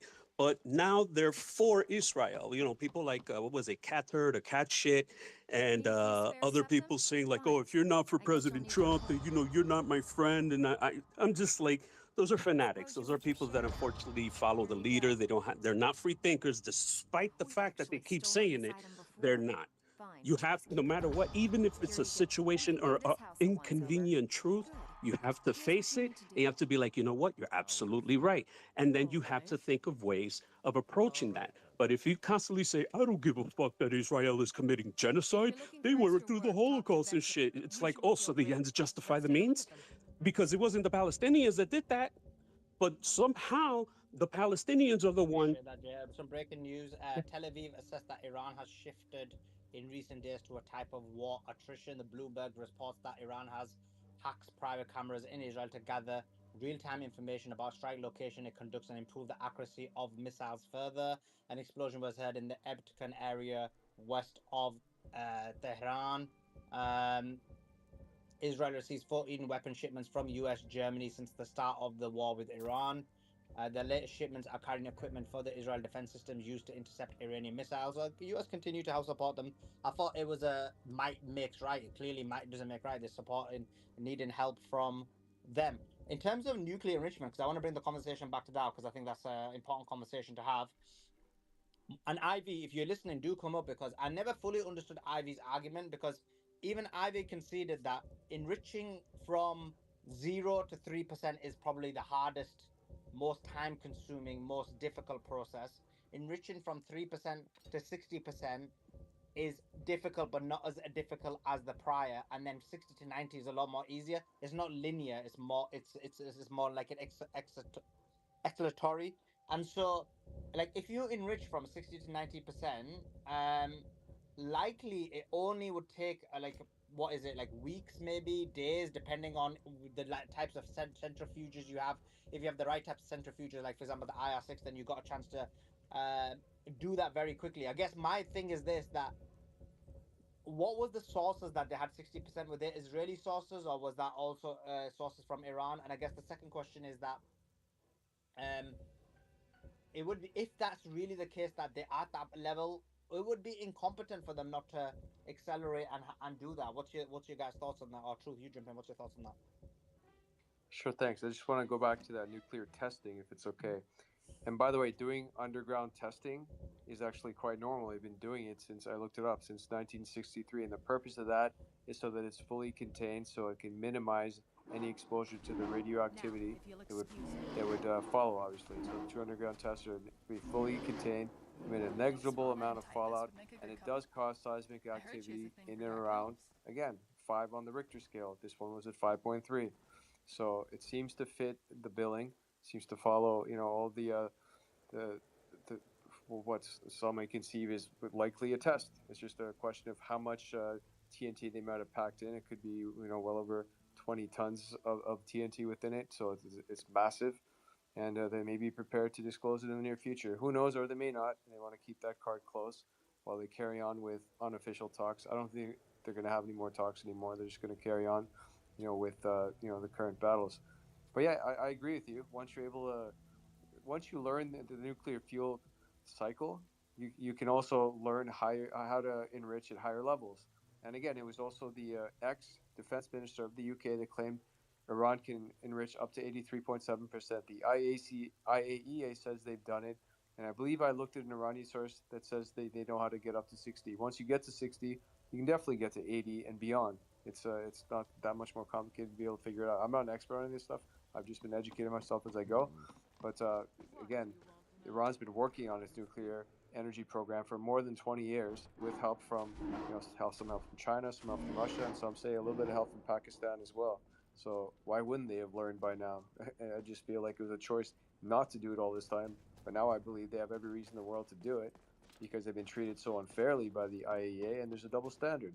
Why does Israel get to be nuclear, threaten people with nukes, and use tactical nukes, while Iran has to be on the receiving end of Israel's attack? So those are my thoughts. I wanted to ask, do you think that this could Guys, potentially... Wes, just give me 2 seconds. I'll give it straight back to you. Yeah. Yeah, just a quick one. If there's anybody who's an expert on nuclear capability or nuclear enrichment or whatever it may be, then send me a message, or but if you request, I won't be able to see because there's hundreds of people requesting. If you send me a message, and then we'll bring you right up, because we do want to have this conversation. So if anyone's an expert in nuclear capability or nuclear enrichment or whatever it may be, then do request. Send me a DM and we'll bring you right up. Go ahead, Wes, jump in with your question. I actually just have a question myself, but so I was gonna, like I was saying, I'm just gonna finish my thought. You can't be for one, and Jay, I'm going to Wes. Like, I wanna keep the conversation at the nuclear thing at the moment. Oh, yes. I'm sorry. I'll let somebody else go on while I collect my thoughts. Thank you. Appreciate it, Jay. Go ahead, Wes. I wanted to ask you, Suleiman, or maybe Myron, or anyone that has an opinion on it, but I know Trump came out and said he was going to give Iran 2 weeks. Do you think that this could potentially change that timeline? Do you think Trump will renege on that if it's maybe confirmed that they are doing nuclear testing or it's looking that way? Because if this is happening today and there's another 12, 13 days left on the 2 weeks, I'm just wondering, do you think Trump's going to stand by that, or do you think there's going to be some sort of change in that timeline? I wouldn't trust anything that Trump says. Generally speaking, even if it's publicly or even as a negotiator, the Trump administration has demonstrated that they can't be trusted when it comes to negotiations. An example of this is just in their own administration, they had an agreement with Hamas that Hamas would let go of the Israeli American, which we know really isn't an Israeli American. He serves in the IDF. He's really Israeli. If American and Israeli interests didn't align, he would be serving Israel, not America. That being said, there was an agreement that they would let him go and then they would help with a ceasefire. That didn't happen. There was an ceasefire agreement that occurred between Witkoff and Hamas. The ceasefire agreement, the temporary one, 60 days, was agreed between both parties. Hamas agreed it, Witkoff agreed it. They then sent the agreement to the Israelis. The Israelis changed the agreement. And then they sent the changed agreement back to Hamas. Hamas didn't agree with the change. And then Witkoff came and blasted Hamas. And that again was another scenario where they went against their word. Furthermore, many people within Iran think there's a possibility that Trump led them on about the negotiation that was going to occur on the 15th of June as bait to allow the Israelis to attack. So Iran, to basically make Iran not be standing ready for the attack, thinking that there is an agreement or a ceasefire agreement between them, which opened the door for the Israeli attack. So again, there's another example of that. So these are the concerns that people have in terms of those negotiations. Let me go to Demetrius. Demetrius, thanks for joining us. You are... Okay. What's your thoughts? I thought that I brought up some Navy guy, but maybe it's Yeah, man, that's me. I just want to... So I got deployed, and then you guys, 7 months ago, I thought Israel was our ally, but I did a complete 180. So it's just like after listening and opening my eyes, listening to this group, keeping an open mind, I literally understood everything you guys have said, and I appreciate their realness. So that's basically it.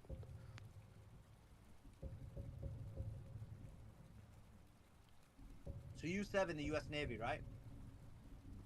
I'm a veteran. I got deployed in 2022, but I got out. So tell us a bit about what made you join the army, when you got deployed, where you were deployed, and then what made you realize, I'll give you the understanding that this was a war for Israel. I joined. I got deployed in 2020. It was a COVID deployment, 8 months long. I worked on F-35s, F-18s. I'm on an aircraft carrier, and the reason why, so 7 months ago, like I was pro-Israel, right? But then I started doing more research and digging deeper, and then paying attention to like the actual, like not the fake news or whatever you want to call it. And then I realized it's all bullshit, man. They're all bought and sold out, and they just lie, and there's more lies up on top of more lies, and it's annoying. So I just, yeah.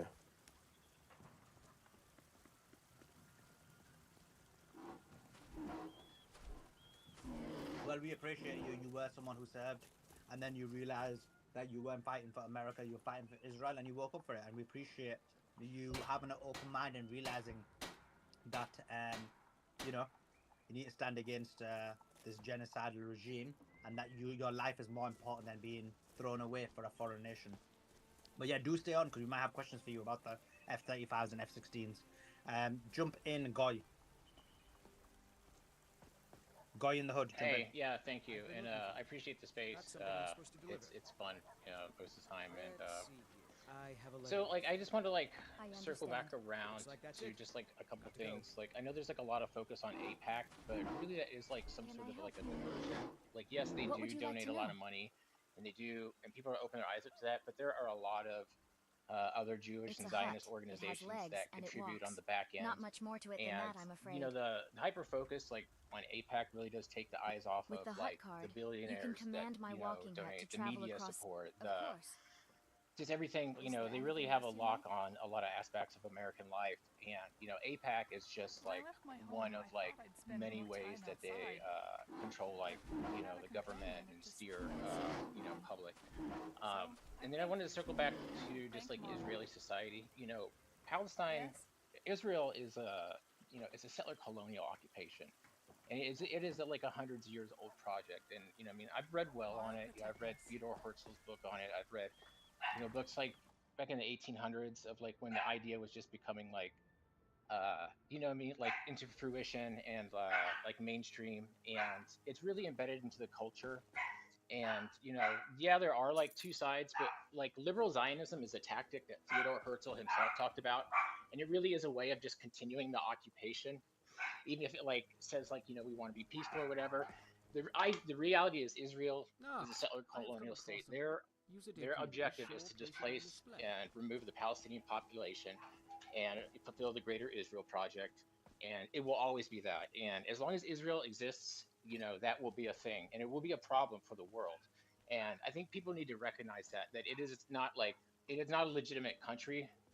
It's it's a fruition of World War II. And so like I'll stop there. And then the Palestinian resistance, it is an organic resistance. And I know I said it in the chat, like if you support Palestine, you support the resistance. They are a natural outgrowth, and they are an indigenous resistance. And like their armed actions are protected under the UN Charter. They are defending their land, and it's okay to support that. I don't think we should like have to dance around the topic, like supporting the resistance. And I might disagree. Like, they are Palestinian, and Palestinian people deeply support them. And I think that's like something to be recognized. One other thing, the colleges. So, I like consider myself like kind of a lefty, but I'm like very aware of like the Jewish issue, Jewish supremacy. I was on the college campuses. I've been like part of like the protest movement, and a lot of like right wing commenters have come around and said, we made a mistake in not being part of that when it started, because the colleges, like the anti-Semitism, all that, that's exactly like what's happening now is a manifestation of that. And what allowing that and like talking shit on the college students that were like the first to really put their shit on the line and go against what's happening, it's a mistake. They're like their resistance, like should be supported.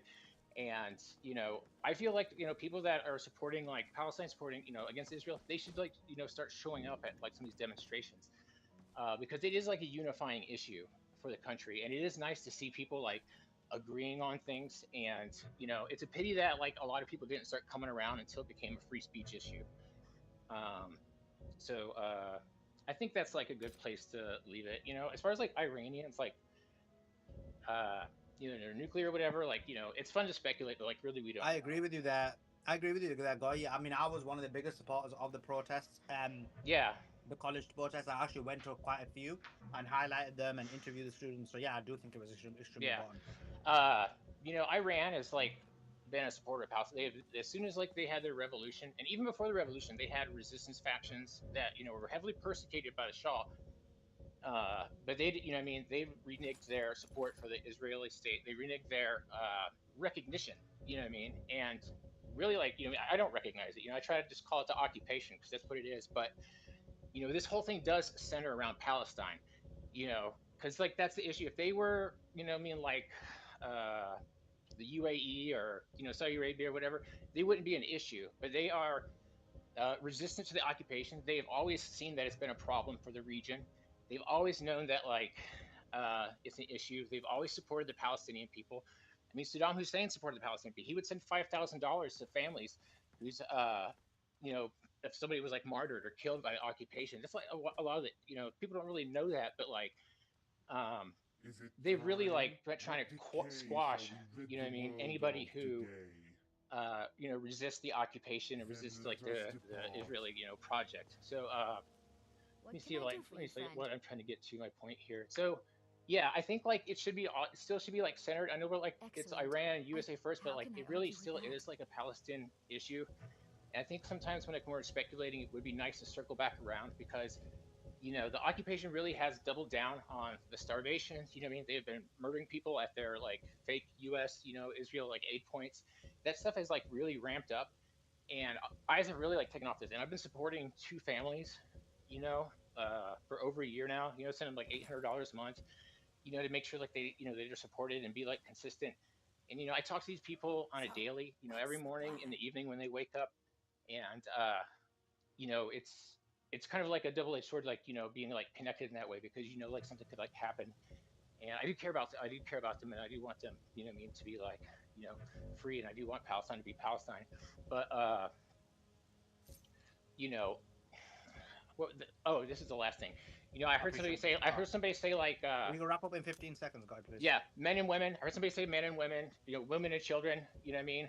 This many women and children are, and men are victims too. Not every man is a combatant. Just like if somebody killed us here in the speaker please, we are not combatants, and it really should be like included that they're killing innocent civilians, men, women, and children, and even if they kill the resistance, like fuck them. You know what I mean? Like that's a loss. That is a loss. So I'll leave it at that. Small bit of breaking news. The U.S. State Department is giving a live press briefing right now. Some of you in the audience are probably watching. Your mic's quite bad, Crypto. Okay, U.S. State Department giving a live. Your mic's still bad. Oh, I'm sorry. Do you want to sort it out and then come back? Because your mic was previously quite good. So. Is that better? Is it better now? Yeah, it is. U.S. State Department is giving a live press briefing right now. I'm sure a lot of people are watching it. Associated Press live stream on YouTube. Just real quick, she repeated, there's no they're sticking with the thing with he's going to make a decision within 2 weeks, and that's it.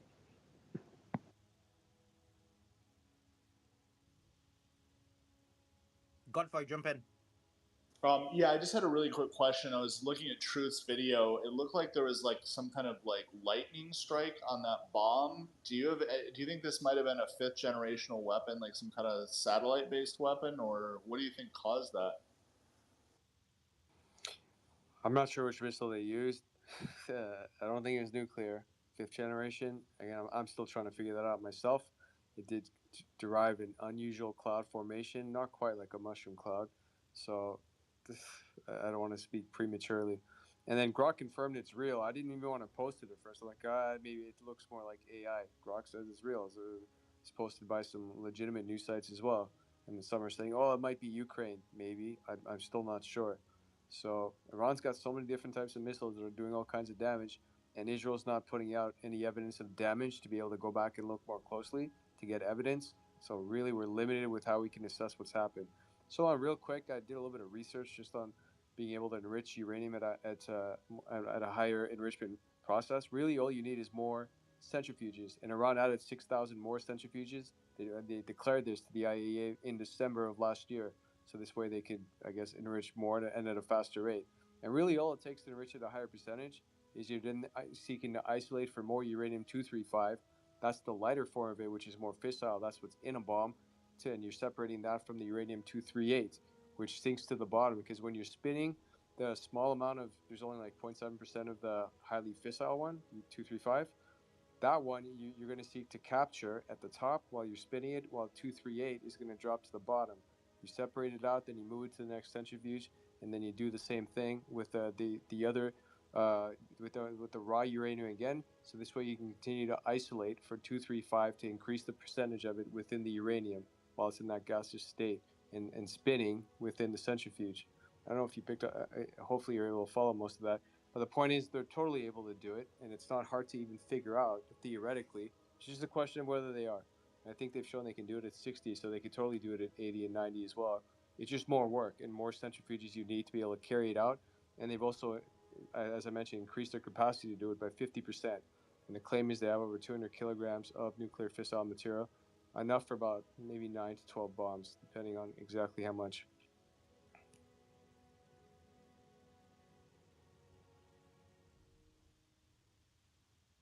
Those are my thoughts. I'll keep looking at it, though. It's pretty fascinating stuff. I mean, So what the critics would say is, well, if they only wanted a 3.5 to 5.5, why do they need to enrich it themselves? They could just buy it. It's cheaper. It's already all set up. Why should they? It's like you've already put in all the work. You've incurred all the cost. You've set up various labs. You paid for all the centrifuges, and now they're telling you can't enrich it anymore. That's stupid. Like, forget. It's like you buying a car and saying you're not allowed to drive it. Only someone else can drive it for you on their time. Well, no, I would reject that deal too. Well done, Truth. You're speaking the truth all the time, bro.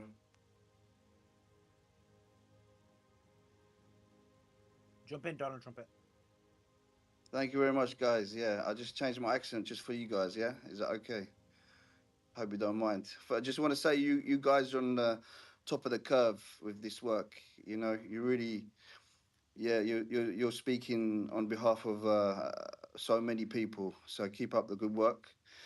I just wanted to mention. I think there's two very important aspects, and I know I'll put it to the panel. Maybe you want to open it up and discuss it a bit more. But I think definitely we're looking at regime change, yeah, because obviously I'm being Donald Trump, and I'd love to see a different leader in there. But definitely regime change is coming. I just think they need to work it out a bit more. And I reckon Russia is going to be part of the deal. If they can get to that bit where Putin will maybe do a deal with Trump, I reckon it's going to be happening something like that to get the regime change, because Ukraine will be on the table as well. That's my honest view. And the other thing is, if they do the regime change, the other danger would be to them is the pushback from the Shia community. Now, how are they going to stop that? And I think that's maybe with the normalization, with the Abrahamic Accords, that they'll have to push out. So I think there's a two-face, uh, there's two aspects to this task they got, where they're in it now, and whether Netanyahu's going to survive this, I don't know that answer. We all hope he doesn't, but he's going to do everything he can, and I think America's going to go in, and it's just a matter of how they're going to get the leader changed in Iran, and then after that, how they're going to deal with the repercussions. So I think the Abrahamic Accords will be a great. Well, I don't particularly agree with it all, but it's going to be their way of trying to get peace, but by promoting another like version of Islam, if you like, where they kind of go away from their sort of Salafi jihadi views and sort of tell us all that we're all here for peace and everyone can live happily ever after. And so there'll be no justice, no repercussions for those who've committed the genocide. Maybe Netanyahu, if he gets taken out, or he has to go from his position, he'll get a nice place in America. Trumpet will look after him, and the next stage will be after that. That's what I'm thinking. Thanks, guys.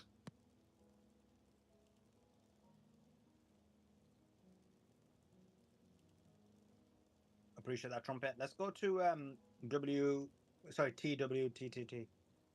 Yeah, and it's Twitter, or the way, the truth, and the life.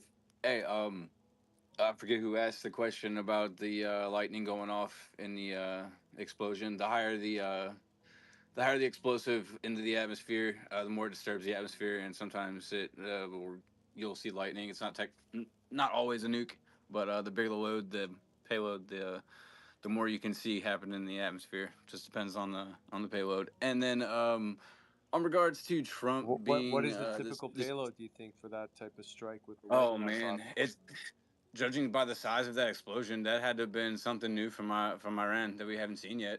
Exactly. I don't exactly know where in Haifa it hit and what it hit. I wasn't here for that.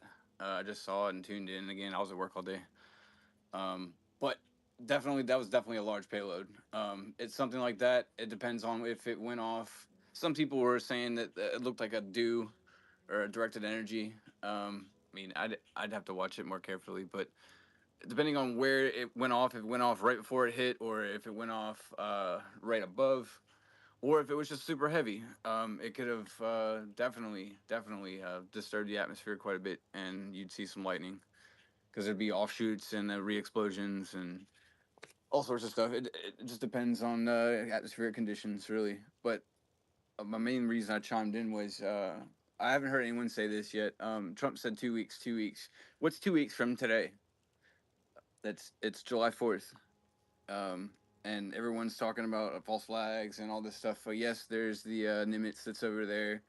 I've also heard people say, like, even if that was to get attacked, like, it wouldn't be enough to drag us in. But if something were to happen to, say, Trump on the July 4th or something on July 4th, that would be something big enough to kind of put us in here. So why drag it out 2 weeks?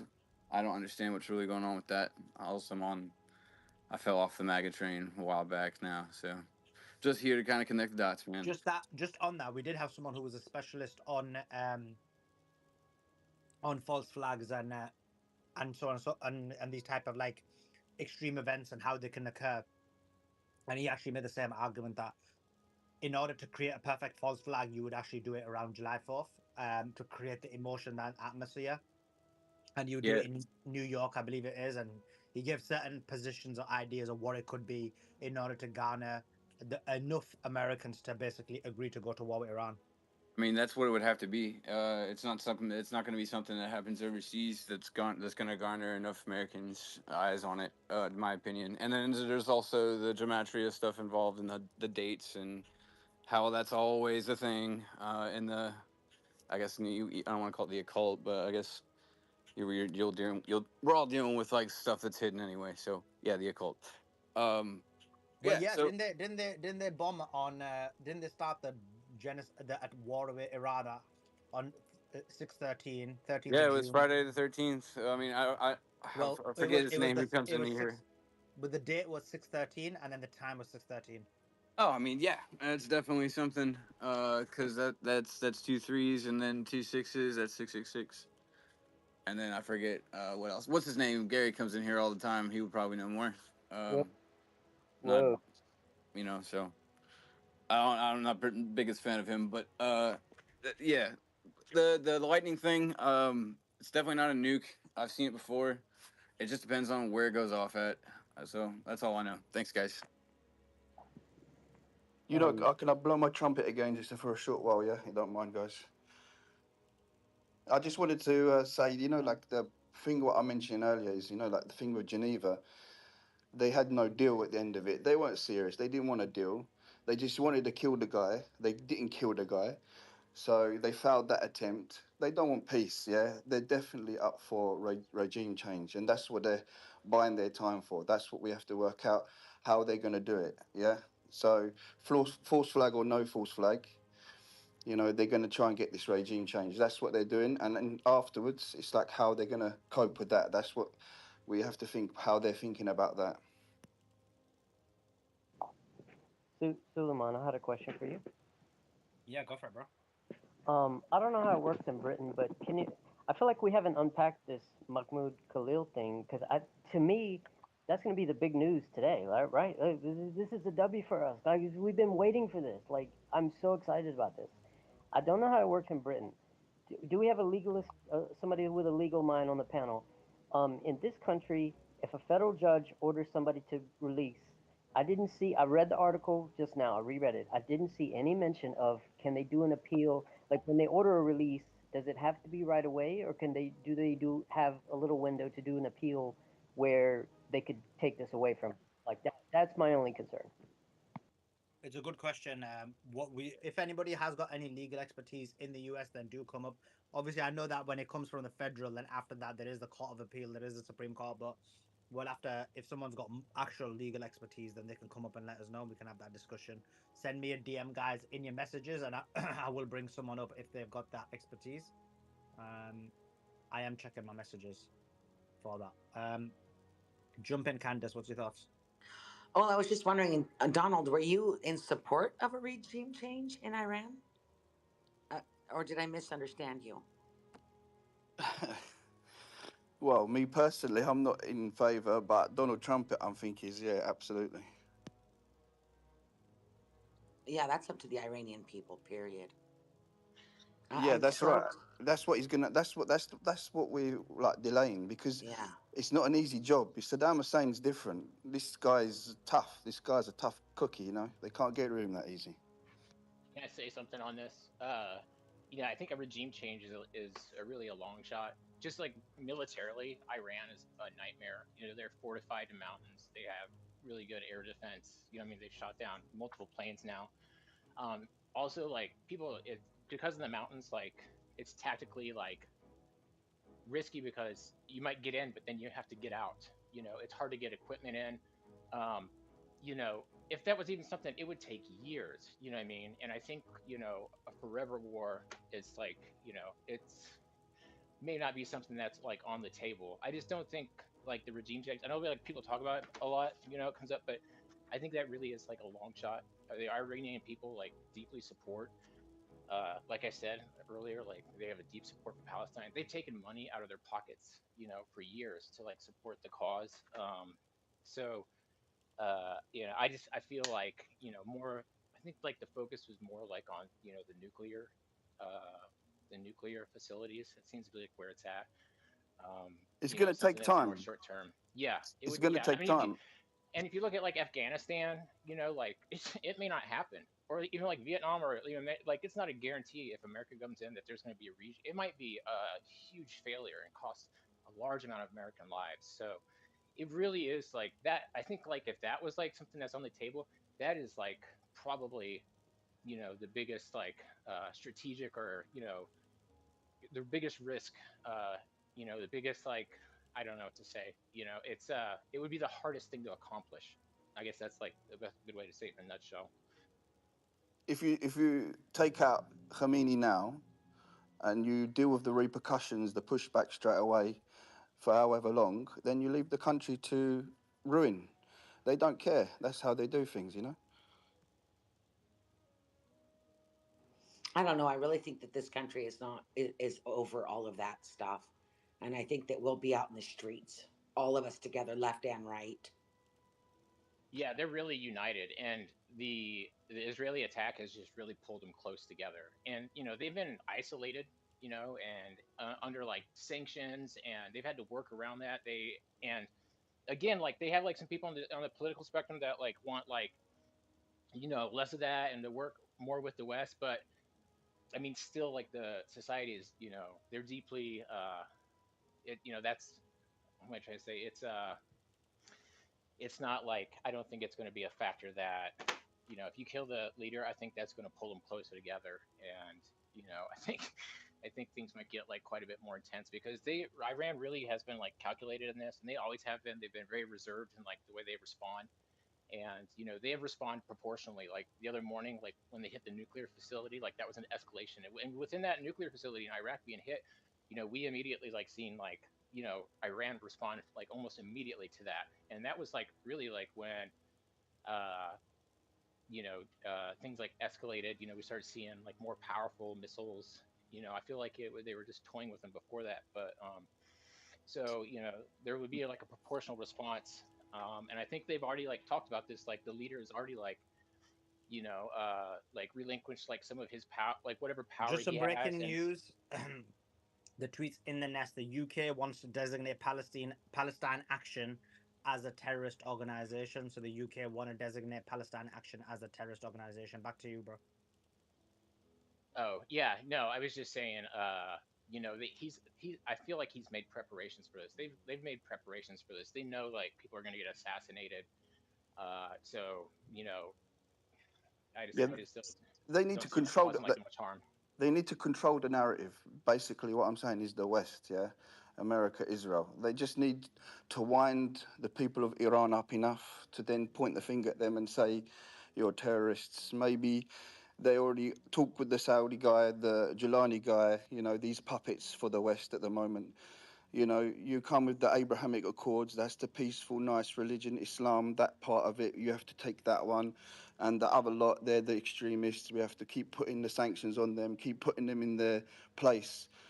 That's it. That's how they do it.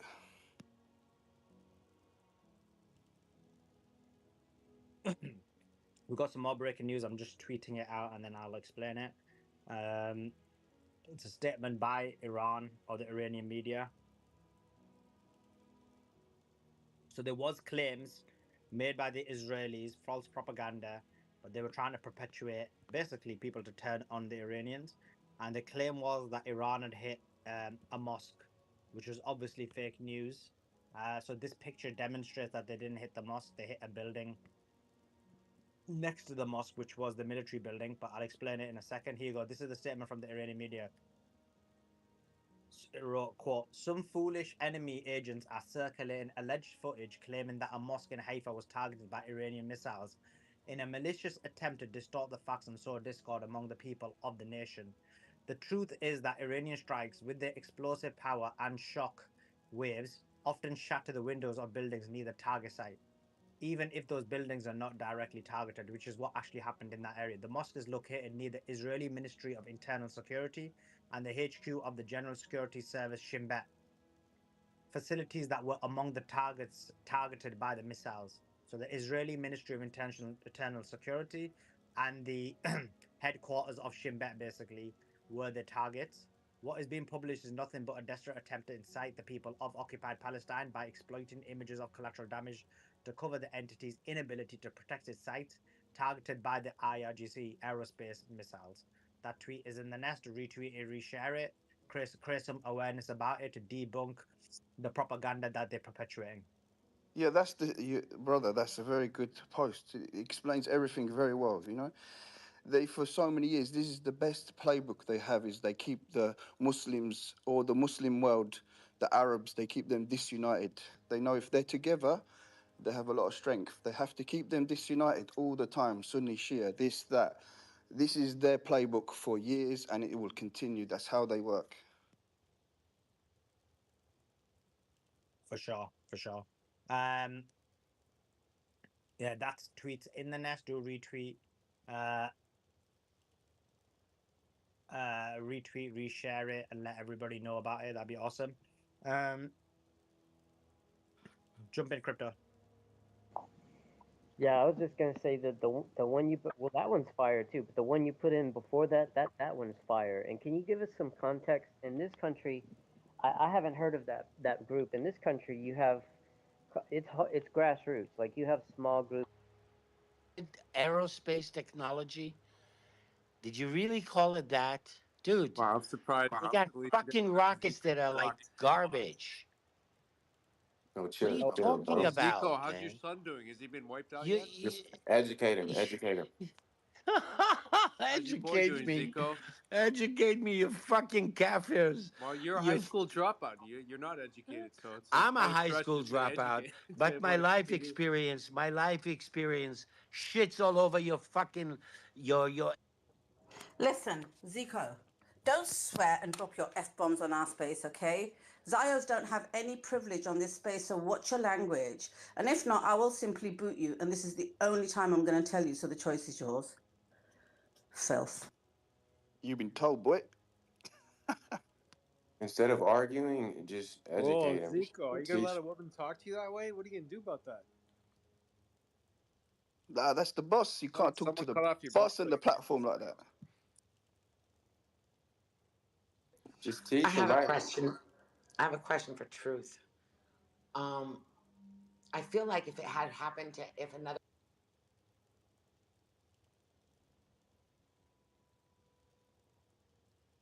Oh, sorry, Candice, I think you're on mute. Oh, it's a question for Truth. I'm curious about, if we had witnessed anyone else doing the crimes against humanity that Israel has done to Palestine, the world would have been outraged. There would have been punishment or regime change or something would have happened, and nothing has happened to Israel all this time, with 36 hospitals completely taken out and the amount of children that have been decimated. I'm just like, why? What's so Because special of our about? hostages. Because of our hostages. You got too many of Period. our hostages in your place. I don't Why know what have you're talking about. just a sec. You don't even want your Zico, hostages. Give me a why has break. Israel killed so Yes, we We many want do. to Israel? kill Why the did people Israel that kill hold over our 50? hostages. Why have you killed over 50 of your own hostages with aerial bombings? What do you think is going to happen when you're trying to chase 50 down million, the did you say? 50, 50. No, it's 6 million. I said 6 million. Haha. No, I It's said not. It's 50, more than 50. 60. They killed 60 within the first 3 months. What? Or was it 66? I know you guys like the number 6, right? When you just make up numbers as usual. I didn't hear So you. I'm anyway, sorry. Go why is ahead. Go ahead. Israel Go ahead. killed? Why have you killed so many of your own hostages? The only hostages that we killed is 3. Oh, so it's That's 3. factual. That's Donald Trump So why owns did the the Jews kill? Zionists. How does that's that Oh, make you that's feel? a in fact. hockey they call Only that 3 action. that can be proven that we killed. Oh, you're talking about those 3 who waved the white flag, who waved the white Yes, T-shirt, spoke Hebrew, and yet correct. they still got shot dead. Yes, They Why'd don't they care do about that? each other, you see. What about the So you They're don't the value ones who human life. divided. but we Why care don't the Jews less about value the human life? Why Palestinians. did Jews kill other We Jews? don't care What's about going on? each other, but we care less about the Palestinians. what about the But shell? why do you like get bought off by Trump? Why do you love his money? We love his money. Trump is dying to get Hey into the Zico, how's your? action I heard more than half against of Tel Aviv. Iran. They Zico, I want to heard more get than half into of the Tel Aviv has action. been destroyed. How's your They apartment want to doing? get in with the action. They want to take credit for what we did to Iran. We decimated Iran. We have I think I reckon Trump's your humiliated god. I all the reckon Trump's Arab your god, Muslim surely, yeah. countries. We have Oh humiliated how Donald all Trump. the Zionist all the kafir Zionist armies. They all come now to beg us to be their friends. What are They're you all gonna go on talking the about? Epstein Island with Donald Trump and have a good time, I Epstein think, yeah? Island, Yeah, gonna Epstein have a good Island, time, right? Afterwards, Epstein yeah? Island. Enjoy yourself there, Fucking yeah? monkey. Come on, All mate. You right, I know think you we love a dropped bit this of guy. He's Epstein not very Island, yeah? smart. He's not coming out with hardly any arguments whatsoever, and he's just wasting my time. If there's any Zio actually has some arguments, we can actually let them up, and we'll. Okay, let's bring this guy up. He said he's got some input. Junaid Malik. Here we go. So I just wanted to give you some breaking news. There is bombardment over Tehran, but the difference between Israel and Iran is that Iran's air defense missiles and their interception is going very, very strong. You can see it in the video. It is amazing to watch. Thank you for that, Didi. Junaid, thanks for coming up. I appreciate you coming up. You said you had some input in regards to Mohammed Khalil and the appeal process. Are you like a lawyer or Yes. what's this? Are you a lawyer? Yeah. So no, I'm not a lawyer, but I have studied law. The Your people mic's really bad. I It's had breaking up. to. He's been listened to, I can tell you, yeah? Mic's really bad, bro. Can you sort it out? Zio's got him. Zio. Zio attack. Every time. Damn it. All right, Junaid, we'll let you sort your mic out, and then we'll bring you back up. Junaid was messaging me saying he knows he's got knowledge on it. I brought him up, and guys' mic don't work. This is what happens. You come to the big leagues, and sometimes people capitulate. It ain't easy. We got 4,000 people here. Do guys retweet, reshare the space. Let everybody know we were live. Also, do me a favor. Go to my page, hit the follow, hit the notifications. The reason that we want the notifications is if something was to happen to the space, we would restart immediately. And the last few times it's crashed. Remember, we've been going for like 10 days now, I believe. Or 7 or 8 days. Anyway, Thursday. We started on Thursday. What day is it now? Friday. Okay, it's been nearly 8 days. You're So setting trends, bro. This is like on top of the curve, like I said. You got to keep going. This is the new media. It should be done by the people, spoken about the people, and broadcasted by the people. Forget them others, you know, the fake news, right? Smashed it, bravo, and I love your accent. So agree with the DT, the OG DT, and what he said there. But guys, so far that if it does crash, then we will restart. So then, last few times they've done it was like what we immediately got 2, 3,000, 4,000 people because then you're aware because they took the blue check mark away. Sometimes you're not aware that we're restarting the space. So if you can do that for me, that would be awesome. I really would really appreciate it. I forgot who was going to that, but go jump in, Demetrius. I was just gonna say on a positive note, there's a colonel that got fired because he realized that Israel was basically lying, lobbying, and all this bullshit. So people are starting to wake up. So I say that to say this: keep doing what you guys are doing, even though that idiot just came in here. You want to try to educate those people, but some of them are brainwashed. but it's positive, and as long as we stick together and you guys keep the space with the real shit, that way people can learn from it, right? Does that make sense? Hopefully. It does. It does indeed make a lot of sense. Appreciate you guys. And look, appreciate all the panel. Every single person, every single listener who's contributed. We're about to hit 200 hours we've been going for. And that's only been possible through an entire teamwork of people, of the entire team, sending us the news, giving the information, providing the breaking news, providing the news in the back channels to me. I'm checking the news myself. They're giving me the news. Every single person has been a huge contribution to this 200 hours of breaking the news. And guys, I do believe we've had a huge impact. Never mind the 5 to 7 million people who've listened to the space. Never mind the billions of views that we've had from my page. Never mind the billions of views we've had from everyone else's pages who are taking our content and redistributing it. But the fact that someone like Trump is backtracking, the fact that people are changing their position, the fact that many people are coming out anti-war means it's a huge W. And so do keep going, keeping it up. We appreciate each and every single one of you. Breaking news, bro. Breaking news. What's the news, bro? Yeah, I got some news. Yeah, you know the earthquake in Iran. They just realised. Yeah, they pushed DJ Khaled out of the plane and he bounced off the floor and it boom. Ooh. Oh, was that Sneeko then? Because my boy Sneeko was confronting him. Yeah. I think they pushed him out. They had enough of him, man. Or something. That's what I got anyway. Don't know. I'd have to confirm it. Sounds legit. I've just verified it. That's coming from a few different sources. Appreciate that. By the way, so is there any word of any damage to civilian infrastructure from any of these earthquakes? I mean, 5.3 is not small. True. Okay, let me pass the mic back to Khaleesi. Khaleesi, jump in. Yeah, thanks, Suleiman. Do you know what? So what you were saying about making a real difference, somebody said to me today, they said, you know, I know these days are all merging into one, guys, but yesterday morning, early morning in the UK, it was when that what I'm talking about, the hospital story broke, right? That Iran had hit a hospital and, you know, and it was all terrible and stuff. Real time on this space with all our beautiful listeners, it was debunked. Suleiman came on and wrote a brilliant thread, as only Suleiman can do, with all the evidence. And you know what? This person said to me that, Khaleesi, it's really amazing. That would have gone on for days.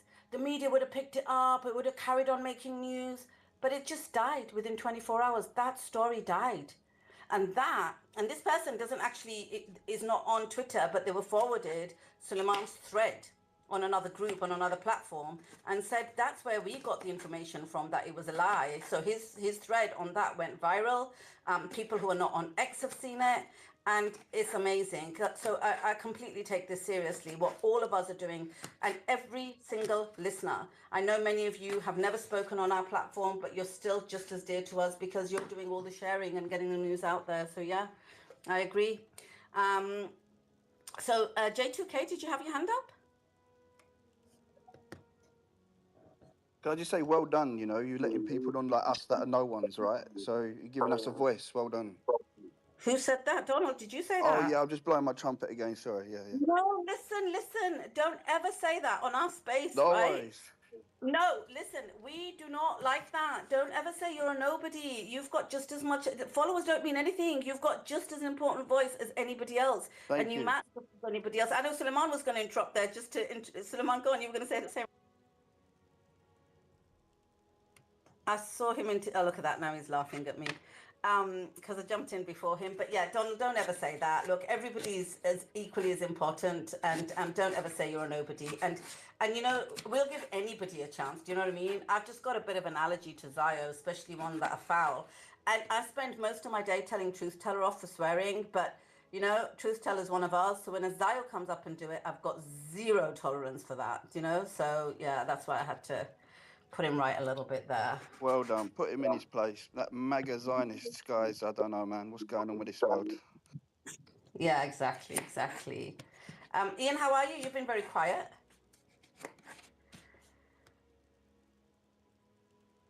I don't know. Maybe Ian's not there. Hey, Khaleesi. Hey, guys.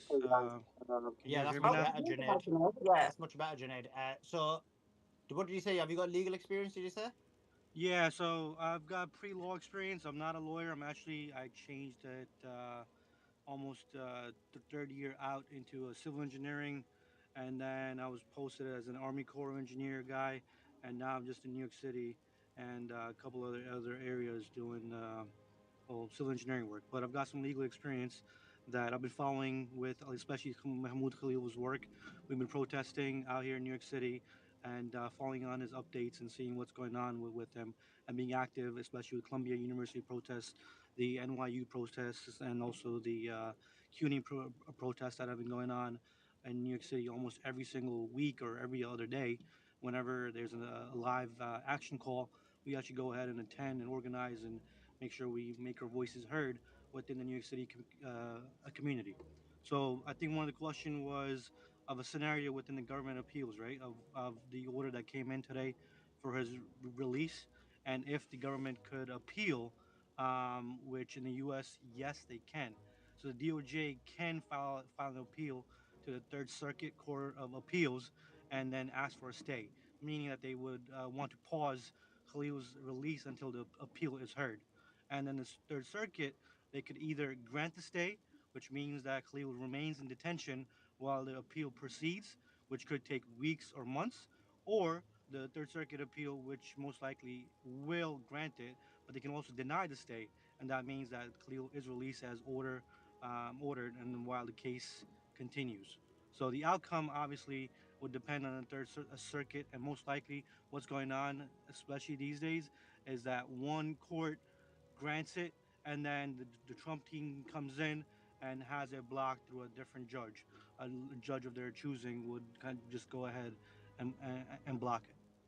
And then a scenario number two is if Third Circuit upholds the lower court ruling, then guess what? Khalil was released from federal custody, but he still may face immigration court for alleged green card fraud because that's what they're claiming now. Because now they can't go ahead and appeal the first decision, which came in, I believe that was on June 11th, right? Where the judge ruled that detaining him and deporting Khalil was based solely on Rubio's determination and likely unconstitutional. So now they can't even go ahead and appeal that because they only had about 40 hours to do so, which was until June 13th, and that's out the window. So now they're gonna put up another.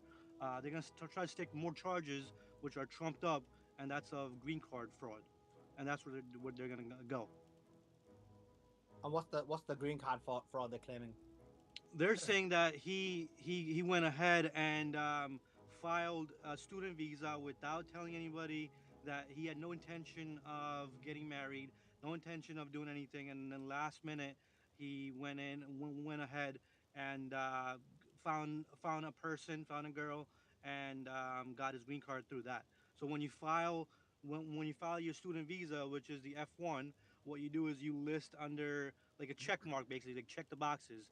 Like, are you going in to study, or are you going into form a relationship, right? So are you going to go in and get a green card? Are you going to work? Are you going to do this? It's just a bunch of bullshit that they go in and check off. Like some more breaking news. The tweets in the nest. Let me just, so I'm just going to come to that. The US is to send an additional shipment of the THAAD air defense system to Israel soon. And this is Israeli media saying it, guys. The US is to send an additional shipment of the THAAD air defense system to Israel soon, on top of the military equipment that the US sent to Israel yesterday via Belgium. But they sent a shed loads of military equipment yesterday to Belgium yesterday, and Belgium dutifully passed that on to Israel yesterday. So this is now becoming fully complicit in the genocide. Back to you, Suleiman. No, back to you. So, so bad. Jeanette, let me ask you a question. So yeah. I understand what you're saying. So just so that people get it, what Junaid is saying is that he took a student visa to say, I'm going to be studying. Then he met somebody while he was in America. He got married to her. I think his wife was about to have a baby as well, right? Just when all of this kicked off. Yeah. Yep. So, I mean, this is possible, right? That you go, if you're going to live in a country for 3, 4, 5 years, you end up meeting somebody, you fall in love, you want to get married, right? They're now having a child, their marriage has worked out, it's not an obvious visa kind of fraud, how are they going to prove otherwise? So they're just saying that he knowingly omitted material information from his permanent residency application, which they're claiming like when he withheld employment at the British embassy in Beirut, concealed his internship at the UNRWA, which he did a 12-week unpaid internship from June through November. It's a bunch of other stuff that they're adding in, whatever they can, right? Like if when you ask for, can you hear me? Absolutely. Yeah, so like when you go ahead and fill the application out, you're supposed to list about 10 years worth of employment records and school information and everything. If you miss one thing, then they're saying you knowingly omitted information to us.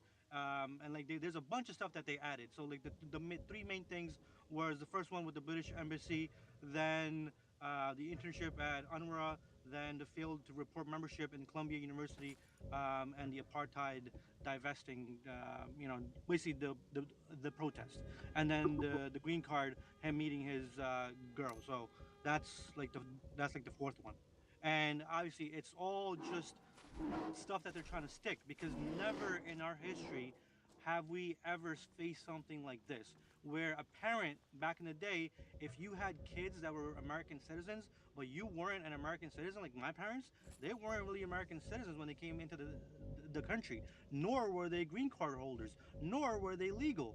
But when I was basically born here, they gained their immigration status through me. After 18 years, when I grew older, they got their immigration through me. But now, guess what? Locally in Buffalo, we just had our neighbor picked up because he had kids in the U.S., which were citizens. He got picked up, and all of a sudden, he got deported himself. His wife got an ankle bracelet, which was basically her being on house arrest until she can liquidate all of her assets, and then she's also going to get deported. And then they have an option: the kids can either stay here or they can take their kids with them. That has never happened before, ever. And that's just a normal Joe Schmo, an average Joe that was running his business. He had a restaurant, he had a house, and all of a sudden, that's it. He got picked up. Appreciate that. Guys, I've got a tweet in the nest, right?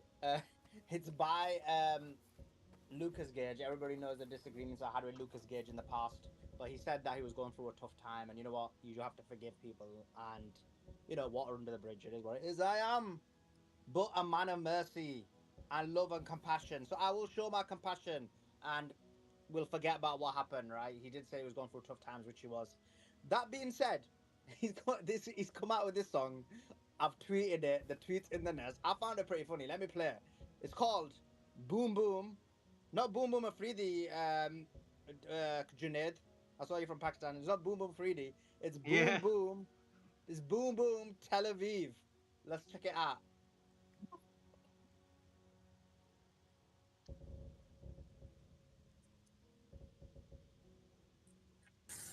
We can't hear anything, Suleiman. I'm waiting for the boom. Can't hear it. Boom. Do you want me to play it? I can't hear it. All right, Suleiman, let me play it. Let the Could you not hear it? No, let me play it. Wait. I think it's Hasbara.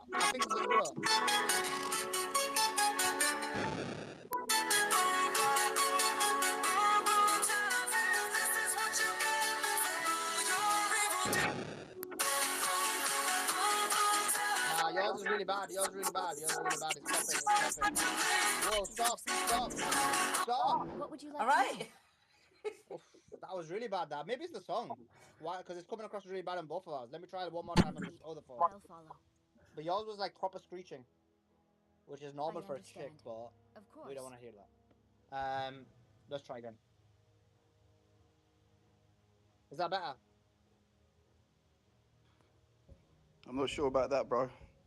Still bad. We can't hear anything. I can't hear anything. Can anybody hear it when Suleiman says he's playing it? No, it's not coming through. I'm dreaming it. Don't worry, I'm dreaming it. That was it Boom. was not meant to be. It was not meant to be, guys. If you want to check it out. The tweet's in the nest. It is what it is. Let's move on. I don't get why it wasn't working though. I don't get it. It's weird.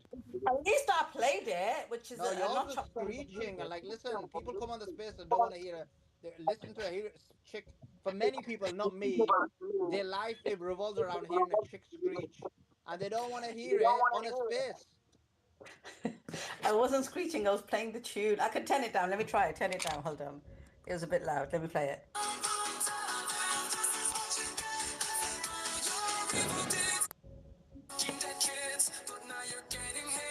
Iranian missiles have your entire skyline lit, and you cry victim and say you didn't start this, but the whole world sees that your lies are retarded. Now you feel terror like the Palestinians. How does it feel to have bombs drop on your civilians? Yo, you could avoid it all this if you wanted to, but humanity never expected good behavior from you Jews. Boom, boom, boom, boom, boom, boom, Tel Aviv, this is what you get for all your evil deeds. Boom, boom, boom, boom, boom, Tel Aviv, you put this upon yourself. It's your time to bleed. All I can imagine is Donald Trump and his dance to this, you know?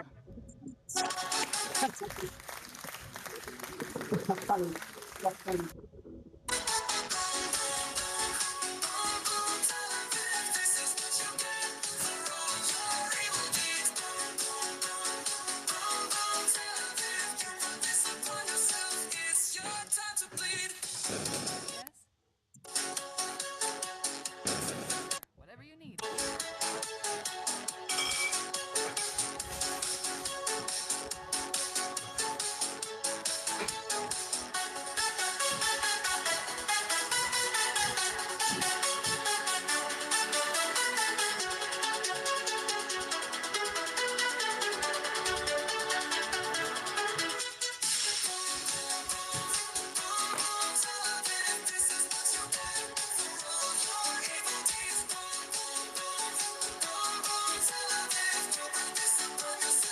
It's your time to bleed. Boom, boom, boom, boom, boom, Tel Aviv, this is what you get for all your evil deeds. Boom, boom, boom, boom, boom, Tel Aviv, you brought this upon yourself. It's your time to bleed. Cool. I think you got it. I didn't realize I shared it. I saw it yesterday. I didn't realize Lucas had made that song. It's a really good tune. Yeah, it's advanced. It's hilarious. Someone sent me actually a video of Tel Aviv being bombed with the song in the background. That's hilarious as well. I'm glad you've forgiven him as well. You should unite in these times, yeah? That's what the Zionists hate the most. Yeah, listen. I mean, people attack me, I smash them, and then you know what? We're full of mercy and compassion. This is what we are. So yeah, I'm chill with Lucas. I got no issue with him anymore. He said he's going through hard times at that time, and you know what? You just have to accept it. Sure.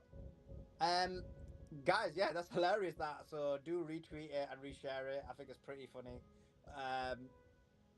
Golden. Yeah, someone sent me one with the with Tel Aviv actually being hit and then with the song in the background. That was hilarious. If I'd seen that, I would have tweeted that one instead. But golden. Let's get back onto the panel. We've got some more breaking news. Let's just give that to you guys. Okay, I've read that one.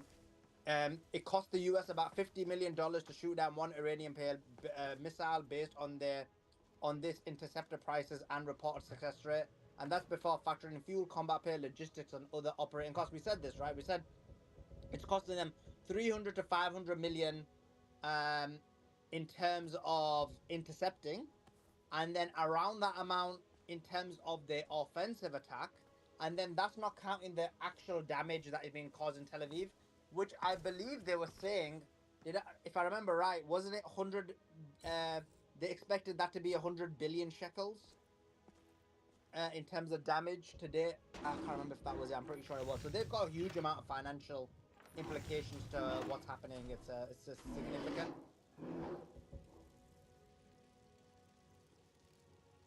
And Sully, that's not even including the fact that you have people out of work now, right? That's not even including that. That's not factoring the fact that your economy is literally being shut down. If you have to run to the bomb shelter every few minutes, you can't have an economy. People aren't buying, people aren't going out. You're not having tourism and it's summer, you know? For sure, 100%. I agree with that. and that doesn't even take in consideration, like for example, the Haifa port being shut down, and various other implications. So for sure they're struggling. Let me just, guys, if you've got any, actually let's go to Corliss. Corliss, jump in. Hey, Sully. So I've been listening a lot, and I've started listening to the offline chatter. It's very disturbing. From the Zionists are really pushing a West versus Islam, kind of agenda, especially from Laura Loomer. A lot of the Christian Zionists, I mean, the regular people that go to church, they don't have a clue about Islam. They don't have a clue about what real Christianity was. They just think Israel's supposed to be there. They don't even know, like, the Israelis aren't really Jews for the most part. Their leader's an atheist. But it's really disturbing to me. It's gotten to the point where I don't even want to live in the West. I don't even want to live in the EU. They're all pushing a West versus Islam ideology where, even the LGBTQ are backing Israel, and, they're not backing Palestine anymore, doing that crazy stuff where, where it's just creating all kinds of confusion. But yeah, it's really disturbing to me just here in America, especially in New England. I mean, New England started off as a very puritanical, actually theocracy in the beginning where Catholicism was illegal.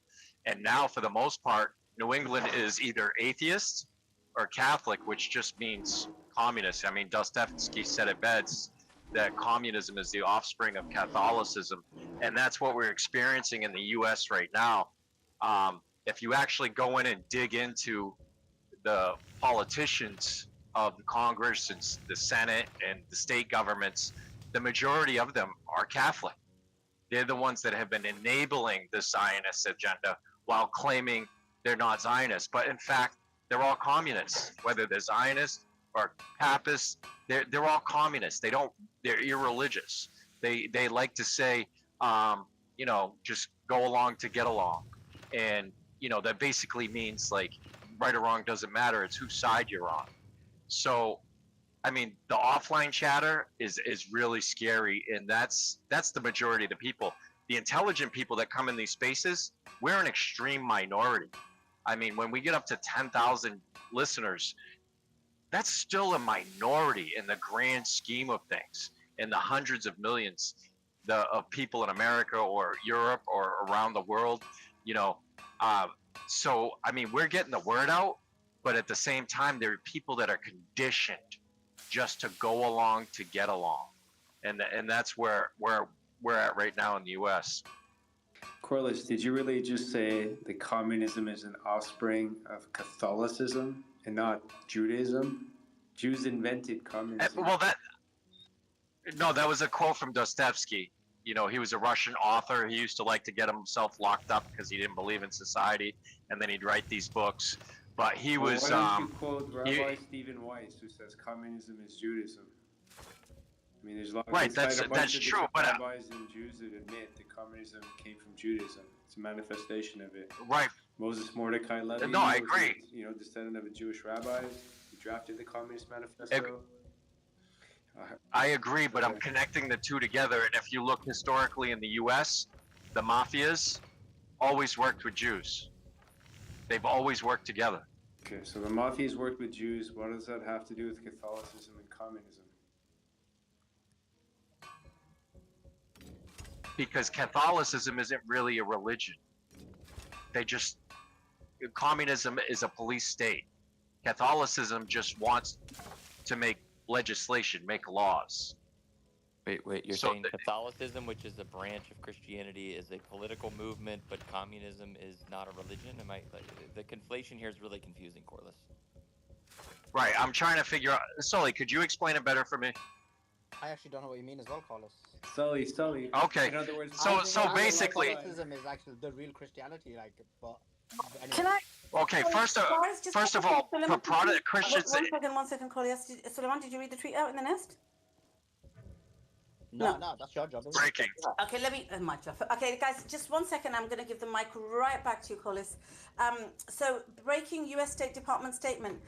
Iran and its proxies must not attack American interests, and if they do so, the consequences will be severe. Well, technically, Israel is an American interest, so there you go, been there, done that. President Trump's red line is that Iran must not acquire nuclear weapons. They've already told President Trump a million times they don't want any. Iran can never be allowed to obtain nuclear weapons. It's a repeat of the first point, but Trump has to repeat everything. Trump believes that diplomacy can succeed regarding the Iranian nuclear file, not if Israel keeps bombing them. These are my comments, by the way. The Geneva discussions with the Iranian side are a matter for the Europeans. No, they're not. They only had them in Geneva because Iran said they wouldn't talk to you because they see you now as complicit in trying to get them assassinated. So, guys, that tweet is in the nest. This is what the White House is saying. Do you know, of all the statements I see coming out, the ones from Israel are the most ridiculous, followed closely, very, very closely, by those from the White House. Even that chick who went to the UN, the White House ambassador today, did you hear that? Suleiman tweeted it out. Did you guys hear it? This is, I'm just going to play it for everybody who's new and hasn't, it's a 20-second clip, 20 seconds if that, and then I promise you I'm going to give the mic right back to you, but I listened to this when I was out doing a couple of things just now, and I thought, wow, like, do they not have, and look, I'm asking this rhetorically, right? I was going to say, do they not have intelligent women in America? And I know they do, because many of them come to our platform right here. They're smart, they're sassy, they know their politics, they spoke eloquently. But for some reason, everyone in Trump's cabinet is like Kirsty Noem, Laura Loomer, or this chick. Listen to what she says in the United Nations today. She said this. Region. Israel's government has also spread chaos, terror, and suffering throughout the region. Iran's government has also spread chaos, terror, and suffering throughout the region. Let us not...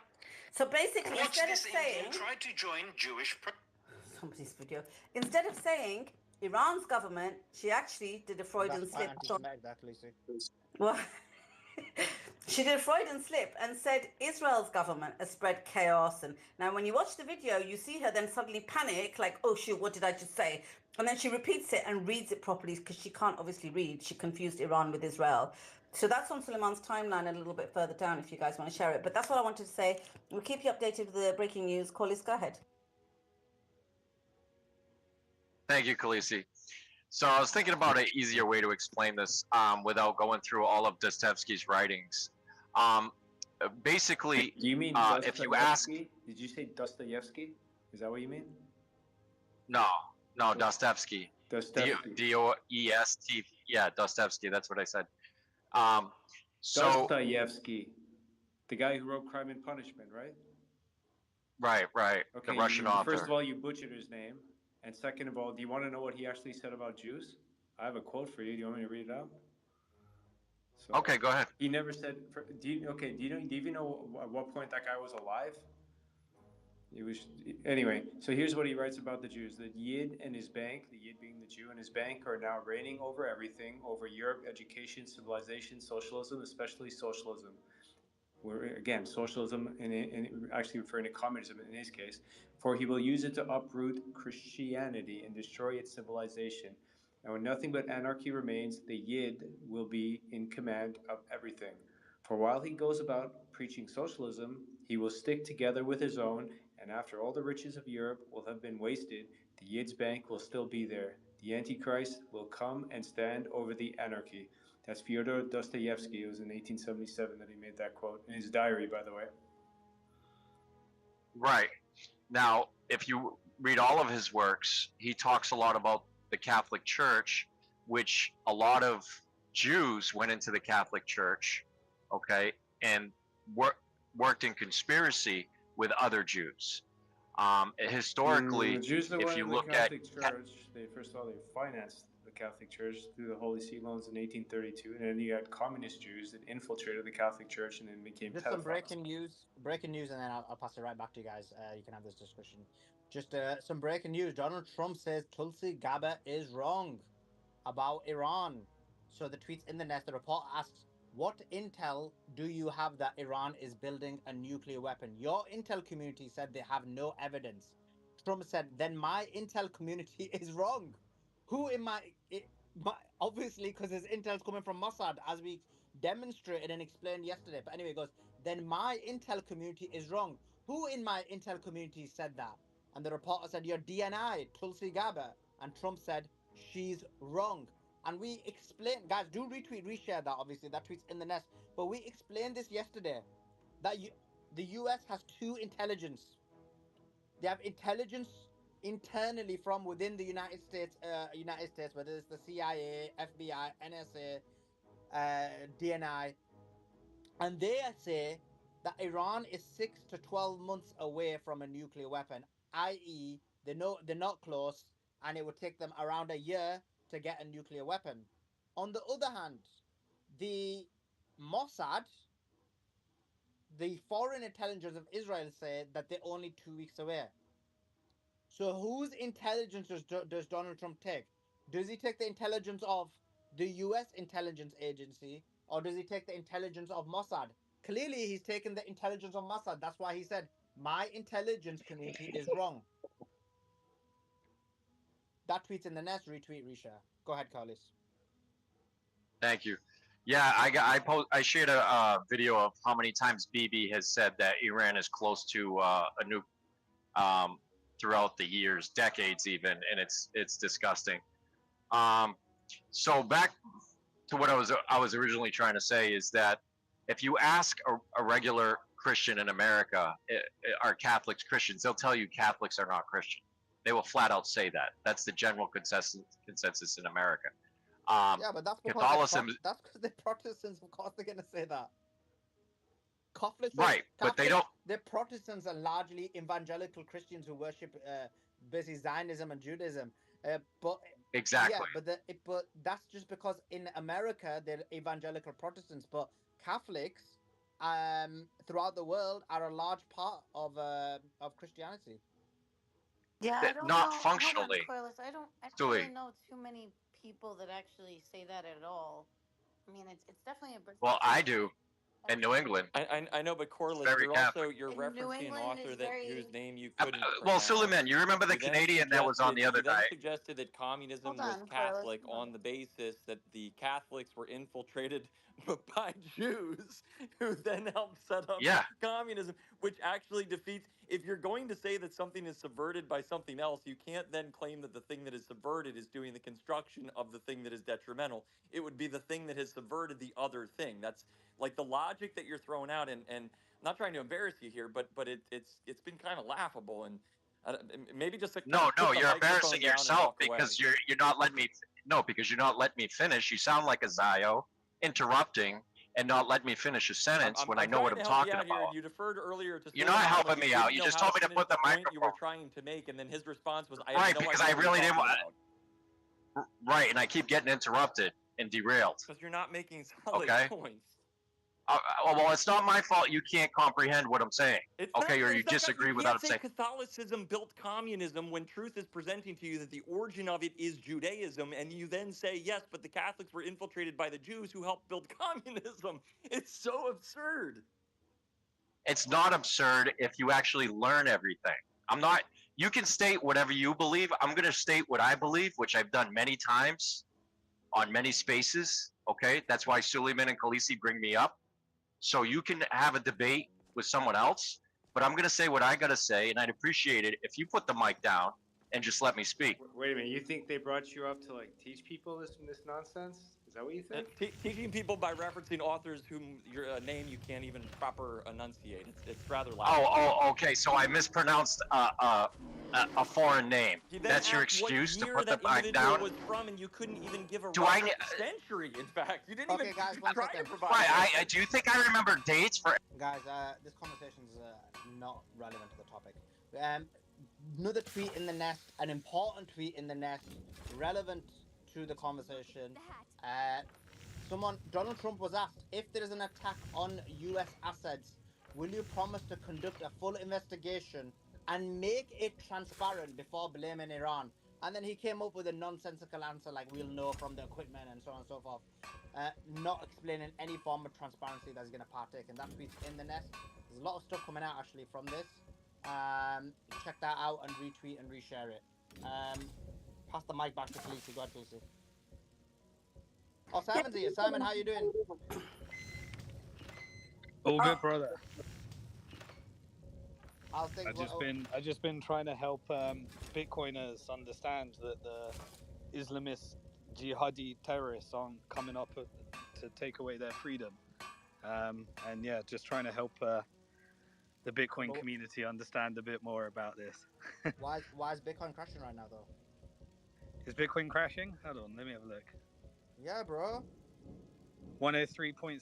That's not a crash. Bro, I'm normal, like literally normal day in Bitcoin. Bro, I'm literally poorer right now than I was 3 hours ago. All right. Well, if you're a trader, then watch it. But yeah, it's not crashing. Bro, like literally 111 is the all-time high. We're at 103. Bro, it was 105 like a few hours ago, and now it's 103. That's a minuscule movement. I've lost hundreds of thousands, bro. Oh, you got that many Bitcoin. That's good. I like it. Jokes. I've got quite a bit of Bitcoin. But anyway, okay, cool. Good. So every Bitcoiner is a boycott of the Fed. Boycott the war machine. Own it in self-custody. I haven't just got Bitcoin though. I've got some of the coins you don't like. Oh, that's Zio. You're supporting Zio with shitcoins. What? Ethereum's the Zio? Of course it is. I thought you were an investor in it. I was, yeah, but that was before I knew what Zio. That's before I knew what Zio was. I only discovered what a Zio was a lot later. So you're telling me you created a Zio product? Oh, I didn't create it. I thought you were an investor. You literally caused it to go to the market. Actually, Ethereum isn't too Zio, but you know, crypto as a concept, it's like fiat currency, man. It's like creating the whole thing over again. Wait, how is Ethereum Zio? Like, it's real talk. Like, if it is, I'll pull it out of Ethereum. I got quite a bit in Ethereum. No, it's not Zio. Just the crypto market in general. What about Solana and XRP? Oh yeah, that's a Zio gets. That's a VC. That's VC Zio. Like that's deep state Mossad as it gets. Which one? Solana. XRP. And what about XRP? XRP. That's like now you're talking like deep state banking. Mossad. No, but are you serious? How is Solana? Oh, I know we're getting derailed here, but you actually got me interested. How is Solana Zio? Well, it's not. They're all VC backed by they were originally pump and dumps by the Andreessen Horowitz and the Mossad and CIA VCs. Okay, you have to explain to me this some other time. Okay, so I need to pull out my money out of XRP and Solana, bro, because it's Zio. Just put it in Bitcoin. It's a lot more peaceful over there. So gay though, bro. It's like takes so long to go up. Slow snail. You want to go faster, don't you? Yeah, bro. Like not everyone's Simon Dixon and got into Bitcoin in 2003 and stuff, bro. 2003. It was created in 2009.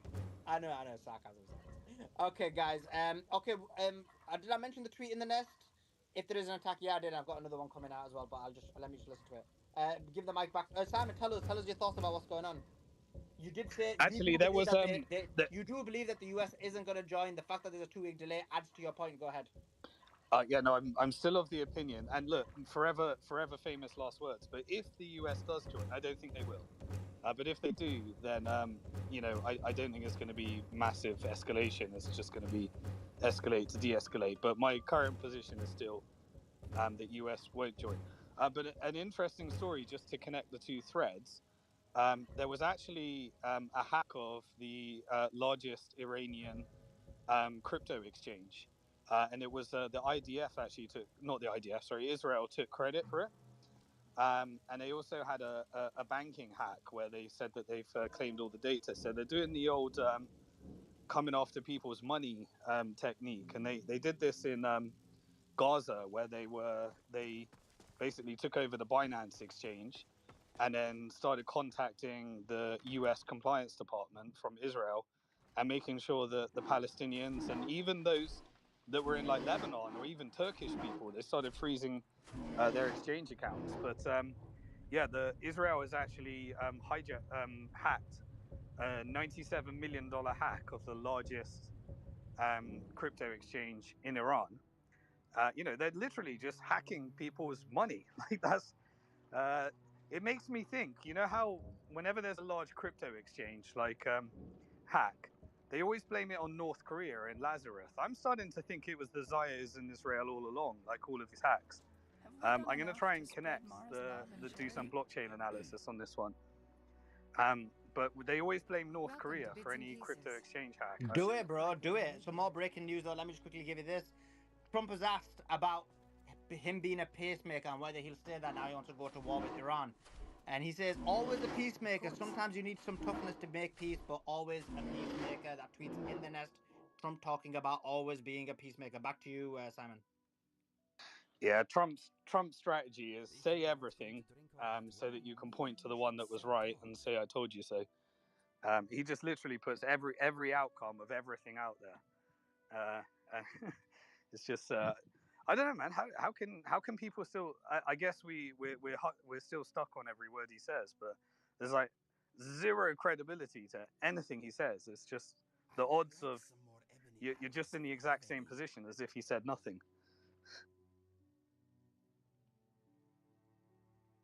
I think it's very interesting, that Tulsi Gabbard stuff. Do you think that's a little bit of real, genuine, take a look, internal division, or it's like, I mean, one thing I've noticed with Trump is he's always manufacturing absolute chaos, like in everything he does, yeah, I think it's pretty interesting that he's not accepting the narrative of whether. I mean, this whole thing of Iran weapons of mass destruction. Can you believe we're here again? Like, they're not even original. Like, they're creating the same story again. This is like the same justification, and people are lapping it up all around the world. Like, I think less people are lapping it up now than ever before, though. I mean, it's like watching a cartoon now. It's so comical once you know it. I just feel like we're watching a cartoon, like we're in some parallel universe. There's another tweet that's just come out, guys. It's in the nest. I think, oh yeah, no, Suleiman's